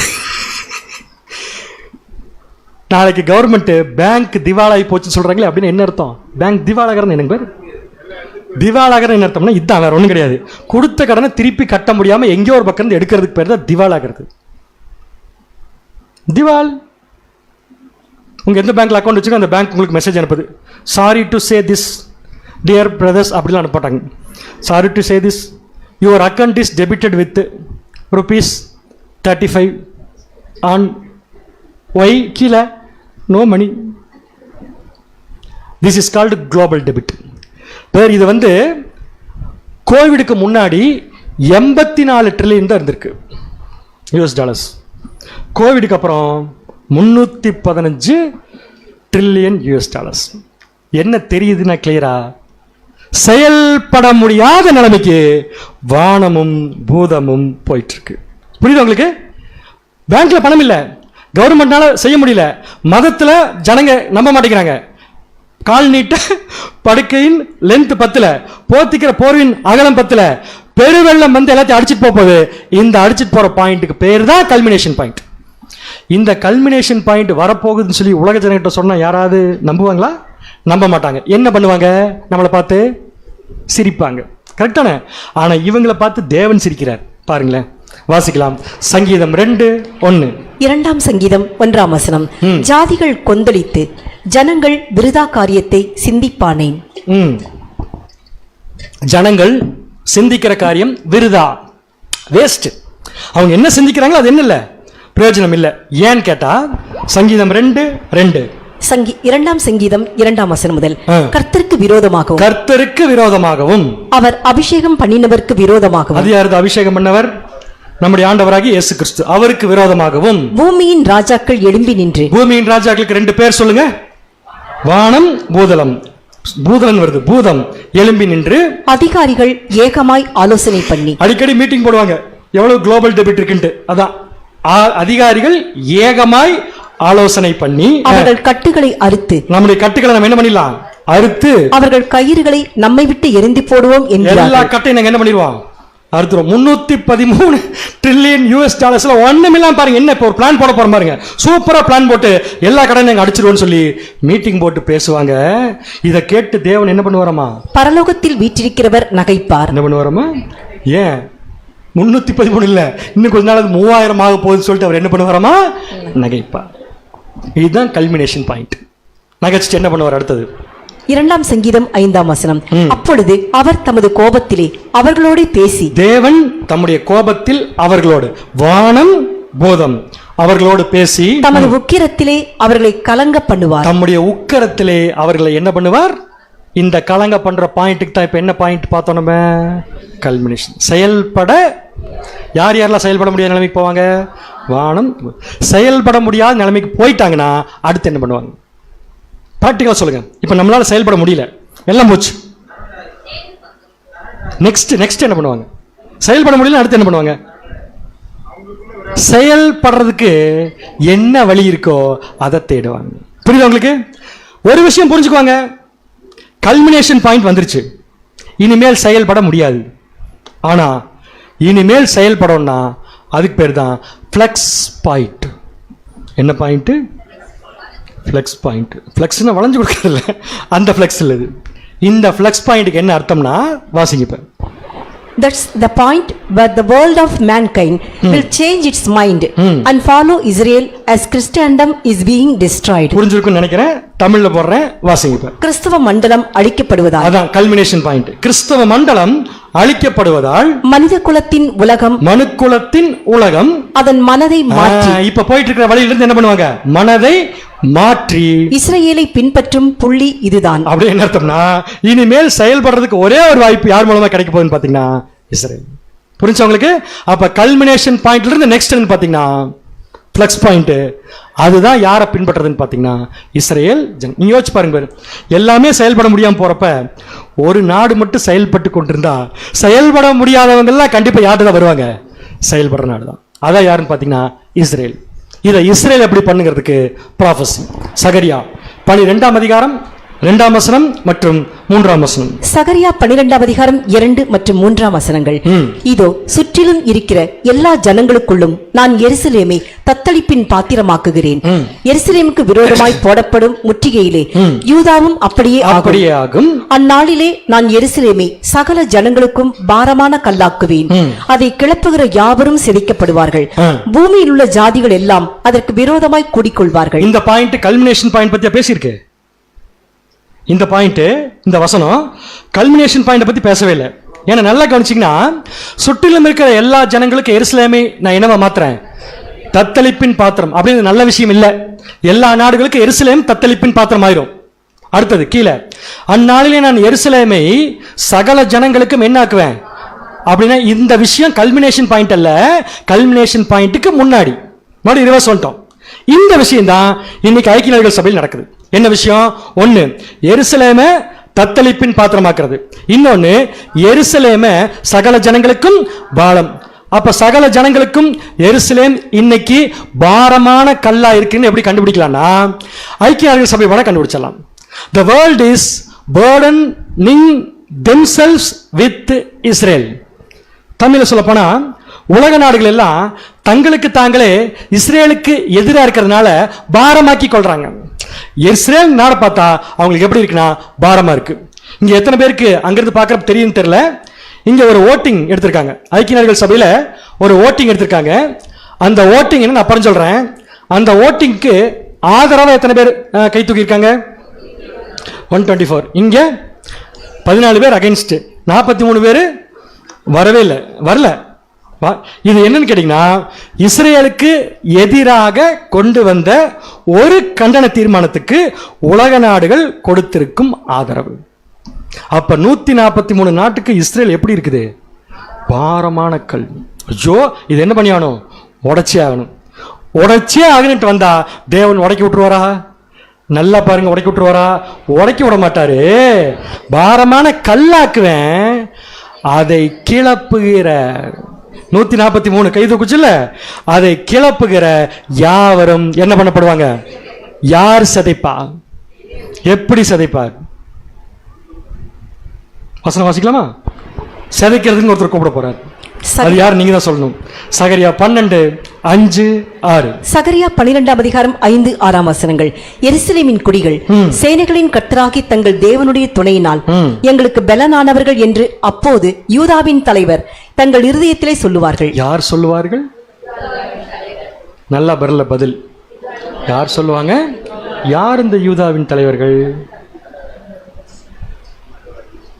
ஆண்டவராகிய இயேசு கிறிஸ்து. தலைவர்கள்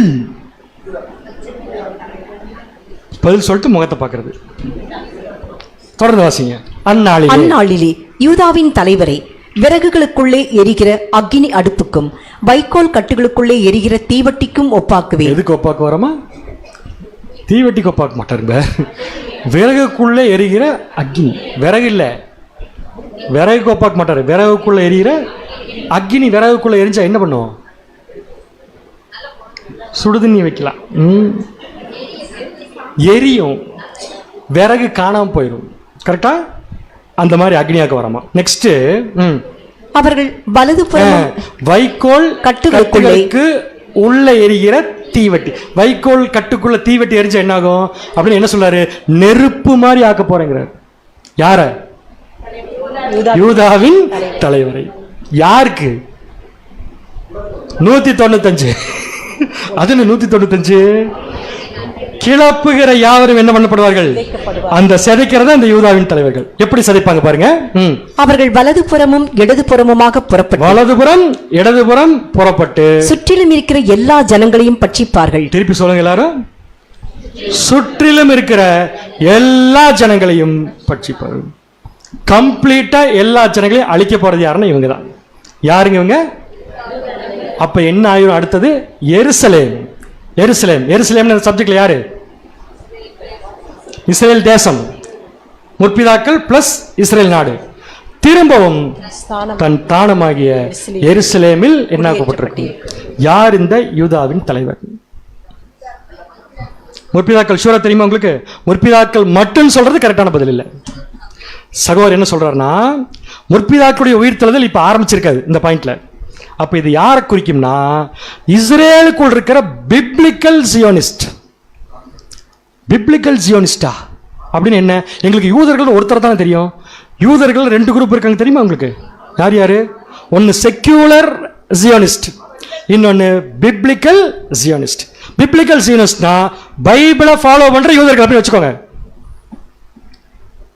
செக்யூலர் ஜியோனிஸ்ட்னா பாரம்பரியத்தை ஃபாலோ பண்ற யூதர்கள். 5 ஆகமம் மட்டும்தான், இயேசு கிறிஸ்துவை ஏத்துக்க மாட்டாங்க. ஆனா இவர்கள் இயேசு கிறிஸ்துவை ஏற்றுக்கொண்ட யூதர்கள். இவங்க தான் போய் என்ன பண்ணுவாங்களாமா, வலதுபுறம் இடதுபுறம் போய் சுற்றிலும் இருக்கிற எல்லா ஜனங்களையும் பட்சிப்பார்கள். எல்லா ஜனங்களை பட்சிப்பார்களா? வானம் பூதத்தை பட்சிப்பார்களா? அப்படின்னா ஜனங்களை அழிக்க போறதில்ல. யார் அழிக்க போறாருன்னா, சிஸ்டம்ஸ் தான் தேவன் என்ன பண்ண போறாருமா, அழிக்க போறாரு. அப்படி அழிஞ்சு நிற்கும் போது, செயல்பட முடியாத நிலைமைக்கு வந்து நிற்கும் போது, வானமும் பூதமும் செயல்பட முடியாத தெரிஞ்சு கொண்ட ஜனங்கள் இனிமேல் வானத்தையும் பூதத்தையும் என்ன பண்ண மாட்டாங்க, நம்ப மாட்டாங்க. செயல்பட இனிமேல் நாம் செயல்பட வானமும் பூதமும் நமக்கு உதவி செய்யாது அப்படின்ட்டு நேரா எங்க வருவாங்க? எருசலேமுக்கு. நடந்து வருவாங்களா, ஓடி வருவாங்களா? எப்படி கண்டுபிடிச்சிங்க? அப்படித்தான் இருக்கு வசனம். இதுதான் ஃப்ளக்ஸ் பாயிண்ட், மனம் மாறுற பாயிண்ட். பாசிங்க ஏசாயா 2:2. ஏசாயா 2ஆம் அதிகாரம் 2ஆம் வசனம். கடைசி நாட்களில் கர்த்தருடைய ஆலயமாகி பர்வதங்களின் கொடுமுடியில் ஸ்தாபிக்கப்பட்டு மலைகளுக்கு மேலாய் உயர்த்தப்படும். மலைகளுக்கு மேலாய் கிறிஸ்துடைய ராஜ்யம் உயர்த்தப்படும். அடுத்தது, எல்லா ஜாதிகளும் அதற்கு ஓடி வருவார்கள். திருப்பி क्वेश्चन கேக்குறேன், எல்லா ஜாதிகளும் என்பது யார்? Complete world. கரெக்டா? ஏன் ஓடி வராங்க? என்ன பிரச்சனை உங்களுக்கு? இப்ப என்ன பிரச்சனை உங்களுக்கு? செயல்பட முடியாத நிலைமை அப்படின்னு என்ன அர்த்தம்? செயல்பட முடியல, ஆனா செயல்பட்டு ஆகணும். இது வரைக்கும் யாரை நம்பணும்? வானம் பூதம்.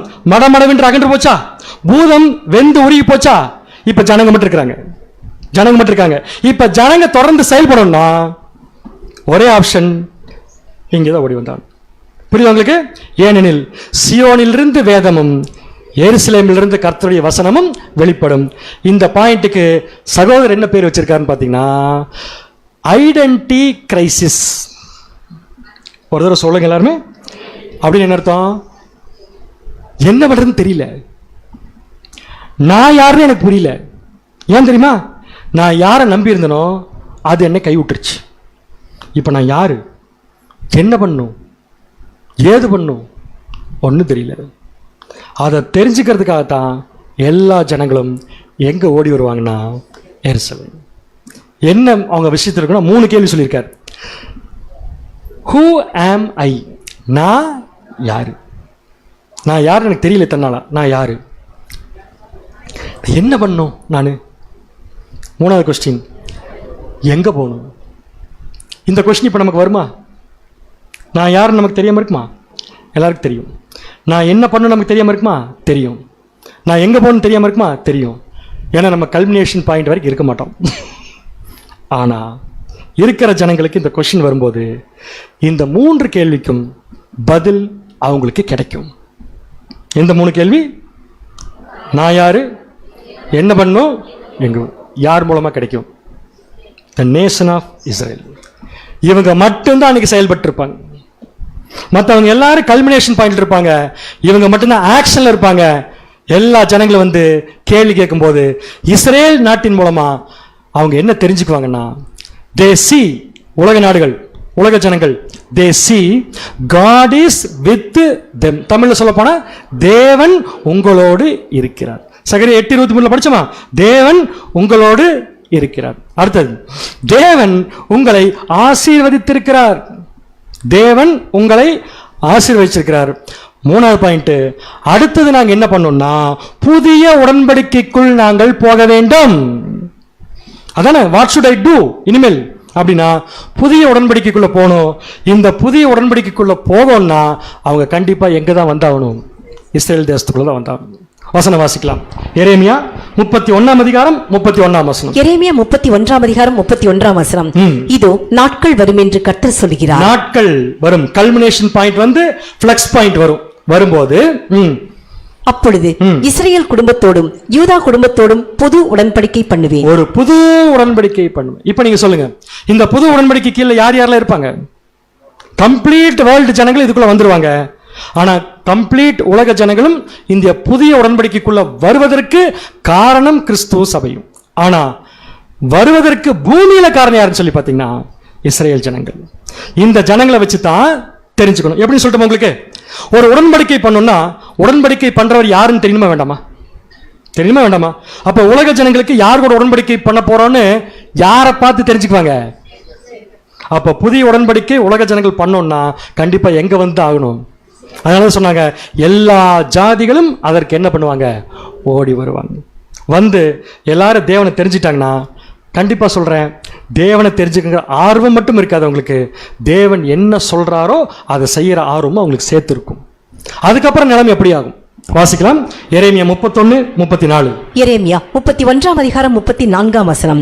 இனி ஒருவன் தன் அயலானையும் ஒருவன் தன் சகோதரனையும் நோக்கி, அயலானை நோக்கி சகோதரனை நோக்கி கர்த்தரை அறிந்து கொள் என்று போதிப்பதில்லை. கர்த்தரை அறிந்து கொண்டிருந்து என்ன பண்ணுவதில்லை? ஏன்? ஒய் எல்லாருக்கும் தெரிஞ்சிச்சு. எல்லாருக்கும் கர்த்தர் யாரும் தெரிய வச்சது யார்? யாரு? இஸ்ரேல் ஜனங்கள். புரிஞ்சு உங்களுக்கு? ஏன்னா அவங்க கிட்ட தான் வந்து தெரிஞ்சுக்கிட்டாங்க தேவன் யாருன்ட்டு. தெரிய வச்சிட்டாங்க இல்லையா? இதை தெரிய வைப்பாங்கிறதா சகரியா அப்படி சொன்னார்னா, அந்நாளில் புறஜாதியாரில் 10 மனுஷரில் ஒருவர் ஒரு யூதனுடைய வஸ்திரத்தங்களை பிடித்து கொண்டு என்ன கேட்பாங்க? தேவன் யார்? உங்களோடு இருக்கிறார் நாங்க கண்டுபிடிச்சிட்டோம். அந்த தேவன் யாருன்னு கேட்டு தெரிஞ்சுக்கிட்ட ஜனங்கள் ஆட்டோமேட்டிக்கா புது உடன்படிக்கைக்குள்ள வந்துருவாங்க. வந்ததுக்கு அப்புறம் எல்லா ஜனங்களுக்கும் தேவன் யாருன்னு தெரிஞ்சிடும். அதுக்கப்புறம் கர்த்தரை அறிந்து கொள் என்று அவங்க என்ன பண்ண போறதில்லை? போதிப்பதில்லை. நெக்ஸ்ட், அவர்களில் சிறியவன் முதல் பெரியவன் மட்டும் எல்லாரும் என்னை அறிந்து கொள்வார்கள் என்று கர்த்தர் சொல்லுகிறார். நான் அவர்கள் அக்கிரமத்தை மன்னித்து அவர்கள் பாவங்களை இனி நினையாதிருப்பேன். இனிமேல் அவங்க பாவத்தை நான் என்ன பண்ண மாட்டேன்? நினைக்க மாட்டேன். தேவன் சொல்ற அந்த பாயிண்ட் இருக்கு இல்லையா? அந்த பாயிண்ட்ல உலக ஜனங்கள் அப்படிங்கிற வார்த்தை அங்கிருந்து போய் இஸ்ரேல் ஜனங்கள் என்ற வார்த்தை மட்டும்தான் அங்க இருக்கும். எப்படி சொல்றீங்க? இஸ்ரேல் ஜனங்களுக்கு இஸ்ரேல்ங்கிற பேர் எப்படி வந்துச்சு? யாக்கோபு. யாக்கோபுக்கு அந்த பேர் வர்றதுக்கு யார் காரணம்? ஈசாக்கு. ஈசாக்கு யார் காரணம்? ஆபிரகாம் காரணம். ஆபிரகாமுக்கு ஏன் அந்த பேரை வச்சாரு? என்ன சொல்லி ஆசீர்வாதம் கொடுத்தாரு? 3 ஆசீர்வாதம். 3 ஆசீர்வாதம் தானே? 1 2 3? 3. என்னென்ன ஆசீர்வாதம் சொல்லுங்க? வானத்து நட்சத்திரம். அது யாருது இந்த சப்ஜெக்ட்ல? சியோன். அடுத்தது கடற்கரை. அது யாருது? பூமியில் இருக்கிற எருசலேம். அதான் இஸ்ரேல் ஜனங்கள். 3வது இந்த 2ஐ வச்சு யார் ஆசீர்வதிப்பேன்னு சொன்னாரு? அப்ப இந்த 3 குரூப் யாருடைய சந்ததி தான்? புது உடன்படிக்கைக்குள்ள உலக ஜனங்கள் வந்துட்டாங்கன்னா the entire world will be called as Israel. சொல்றதுக்கு எவ்வளவு பெருமையா இருக்கு தெரியுமா? அது ஒட்டுமொத்த உலகத்துக்கு பேரு இஸ்ரேல் தேசம். கேபிட்டல், வேர்ல்டு கேபிட்டல் எருசலேம். இதெல்லாம் பார்க்கறதுக்கு நம்ம இருக்க மாட்டோம். இருப்போமா? யாருக்கு அந்த நம்பிக்கை இருக்கு? இருப்போம். அங்க இது என்ன தெரியும்? இந்த ப்ராசஸ் பண்ண போறது யாருன்னு பார்த்தீங்கன்னா நம்ம தான். நமக்கு கருவிகள் தான் எருசலேம். நம்ம படிச்சோம் இல்லையா? யூதாவின் தலைவர்கள் போய் பட்சிப்பாங்கன்னு. இதை செய்ய வைக்கிற வேலை நம்மளோடது. ஆனால் அந்த வேலைக்கு போய் சேர வேண்டிய வேலை நம்மளோடது தான். அந்த அளவுக்கு இப்போ வேலை செஞ்சுட்டு இருக்கிறோமான்னு தெரியுதும். அதை நம்ம சரியாக பார்த்துக்கணும். வாசிங்க. ஏசாயா 25:9. ஏசாயா 25 அதிகாரம் 9 வசனம். அக்காலத்திலே இதோ இவரே நம்முடைய தேவன். இவரே நம்முடைய தேவன். இன்னைக்கு 143 பேர் கை தூக்கி இருக்காங்க ஆகாதுன்னு. நாளைக்கு சொல்லுவாங்க இவரே எங்கள் தேவன். இவருக்காக காத்திருந்தோம். அட இவருக்கு தானப்பா காத்திருந்தோம். அதனால ஓடுறாங்க எல்லாருமே. இவருக்காக காத்திருந்தோம். இவர் நம்மை ரட்சிப்பார். இவர் நம்மை ரட்சிப்பார். இவரே கர்த்தர். இவரே கர்த்தர். இவருக்காக காத்திருந்தோம். இவருக்காக தான் காத்திருந்தோம். இவருடைய ரட்சிப்பினால் களிகூர்ந்து மகிழ்வோம் என்று சொல்லப்படும். என்று சொல்லப்படும். யார் யாரெல்லாம் சொல்லுவாங்க? என்டையர் வேர்ல்டும் நாளைக்கு சொல்லப்படும். இந்த பர்பஸ்க்காக தான் தேவன் இஸ்ரேல் ஜனங்களை இன்னைக்கு கூப்பிட்டுருக்காரு. இன்னைக்கு நம்ம யோசிச்சு பார்க்கலாம். எப்படி பிரதர் அவன் உள்ள பூந்து அந்த ஈராக் தானே, ஈரானுடைய அதிபர், அந்த ஆக்சுவலா ஃபர்ஸ்ட் அந்த ஹமாஸுடைய தலைவரை அடிச்சப்ப வீடியோ எடுத்து போடுறாங்க. அதையே அவன் யோசிச்சு பார்த்துருப்பானா? திங்க் பண்ணி பாருங்க. நம்ம உட்காந்துருக்கிறது இவன் படம் பிடிச்சிட்டு இருக்கான்னு அவனுக்கு தெரியவே தெரியாது. நம்ம ஏற்கனவே பார்த்துருக்கோம் இஸ்ரேல் ப்ராஃபஸ் சப்ஜெக்ட்ல. இனிமேல் ஒருத்தரை பார்த்து தான் போய் ஷூட் பண்ணுங்கிற அவசியம் இஸ்ரேலுக்கு இல்லை. அதை ப்ரூவ் பண்றாங்க. எப்படி ப்ரூவ் பண்றாங்கன்னா, சாகிறதுக்கு முன்னாடி அவன் எவ்வளவு சந்தோஷமா இருக்கான்னு காமிச்சிட்டு அப்புறம் அழிக்கிறாங்க. அவன் குடும்பத்தோட பாவம் ஒரு குகைக்குள்ள ஒருத்தர் போறது, அதுக்கப்புறம் அடிக்கிறது எல்லாம் கிளியரா இருக்கு. நீ எங்க போய் மறைஞ்சாலும் கண்டுபிடிச்சு அடிச்சிருவேன். இந்த வல்லமையில அவங்களுக்கு யார்கிட்ட வந்துச்சு நினைக்கிறீங்கன்னா, தேவன். ஏன் வந்துருச்சுன்னா, அதை வச்சு அவங்க பெரிய ஆளாகிறதுக்கு இல்லை, இதை வச்சு நாளைக்கு உலக நாடுகளுக்கு தேவன் இவங்க கூட இருக்காங்கன்னு தெரியறதுக்காகத்தான். ஓகே, ஸோ இது மாதிரி தான் த ரெஸ்டரேஷன் ஆஃப் இஸ்ரேல் கல்மினேஷன் பாயிண்ட்ல இருந்து ஃபிளக்ஸ் பாயிண்ட்க்கு மாறுது இல்லையா, அந்த point is a powerful tool in the mighty hand of Jehovah. தேவனுடைய கையில் உள்ள மிகப்பெரிய ஆயுதம் யாருன்னு பாத்தீங்கன்னா இஸ்ரேல். எப்பன்னு பாத்தீங்கன்னா இப்ப விட கல்மினேஷன் பாயிண்ட்ல தான். இவங்களை வச்சு தான் எல்லா வேர்ல்டுக்கும் ஒரு புது ஐடென்டிட்டியை தேவன் கொடுத்து ஒட்டுமொத்த உலகத்தையும் இஸ்ரேல் நாடு என்ற பெயரால், ஆபிரகாமின் சந்ததி என்ற பெயரால் இவங்க அழைக்கப்பட போகிறார்கள். சரிங்களா பேர்? இப்ப இந்த சப்ஜெக்ட் நம்ம கேட்டோம்ல, எதுக்கு கேட்டோம்? நமக்கு எதுக்கு சம்பந்தமே இல்லை இல்லையா? இருக்கா? சம்பந்தம் இருக்கா? என்ன சம்பந்தம் இருக்கு? நம்ம உயிரோடு தான் இருக்கிறோம், அது தெரியுது எனக்கு. உயிரோடு இருந்தா போக முடியாது, அது கிளியரா? அப்ப நம்ம இப்ப இந்த வேலையை செய்யணும்னா உயிரோடு இருக்கக்கூடாது. இப்ப அந்த வேலையை நம்ம செய்யணும்னா உயிரோடு இருக்கக்கூடாது. அப்ப என்ன பண்ணிடணும்? உயிரோடு இருக்கக்கூடாது, ஆயத்தமானும். எதுக்கு ஆயத்தமானும்? சபையாகிறதுக்கு. ஆக மட்டும் மறிக்கணுங்கிற வார்த்தை மட்டும் வரமாட்டேங்குது பாருங்க காயில இருந்து. நான் மறிச்சாதான் போக முடியும். சீக்கிரமா மறிக்கிறதுக்கு என்ன பண்ணணும்? திருப்பி அதே போல் சொல்லிட்டு இருக்கீங்க. சீக்கிரமா மறிக்கிறதுக்கு என்ன பண்ணணும் கேட்கிறேன். சீக்கிரம் ரெடி ஆகணும் பாருங்களேன்.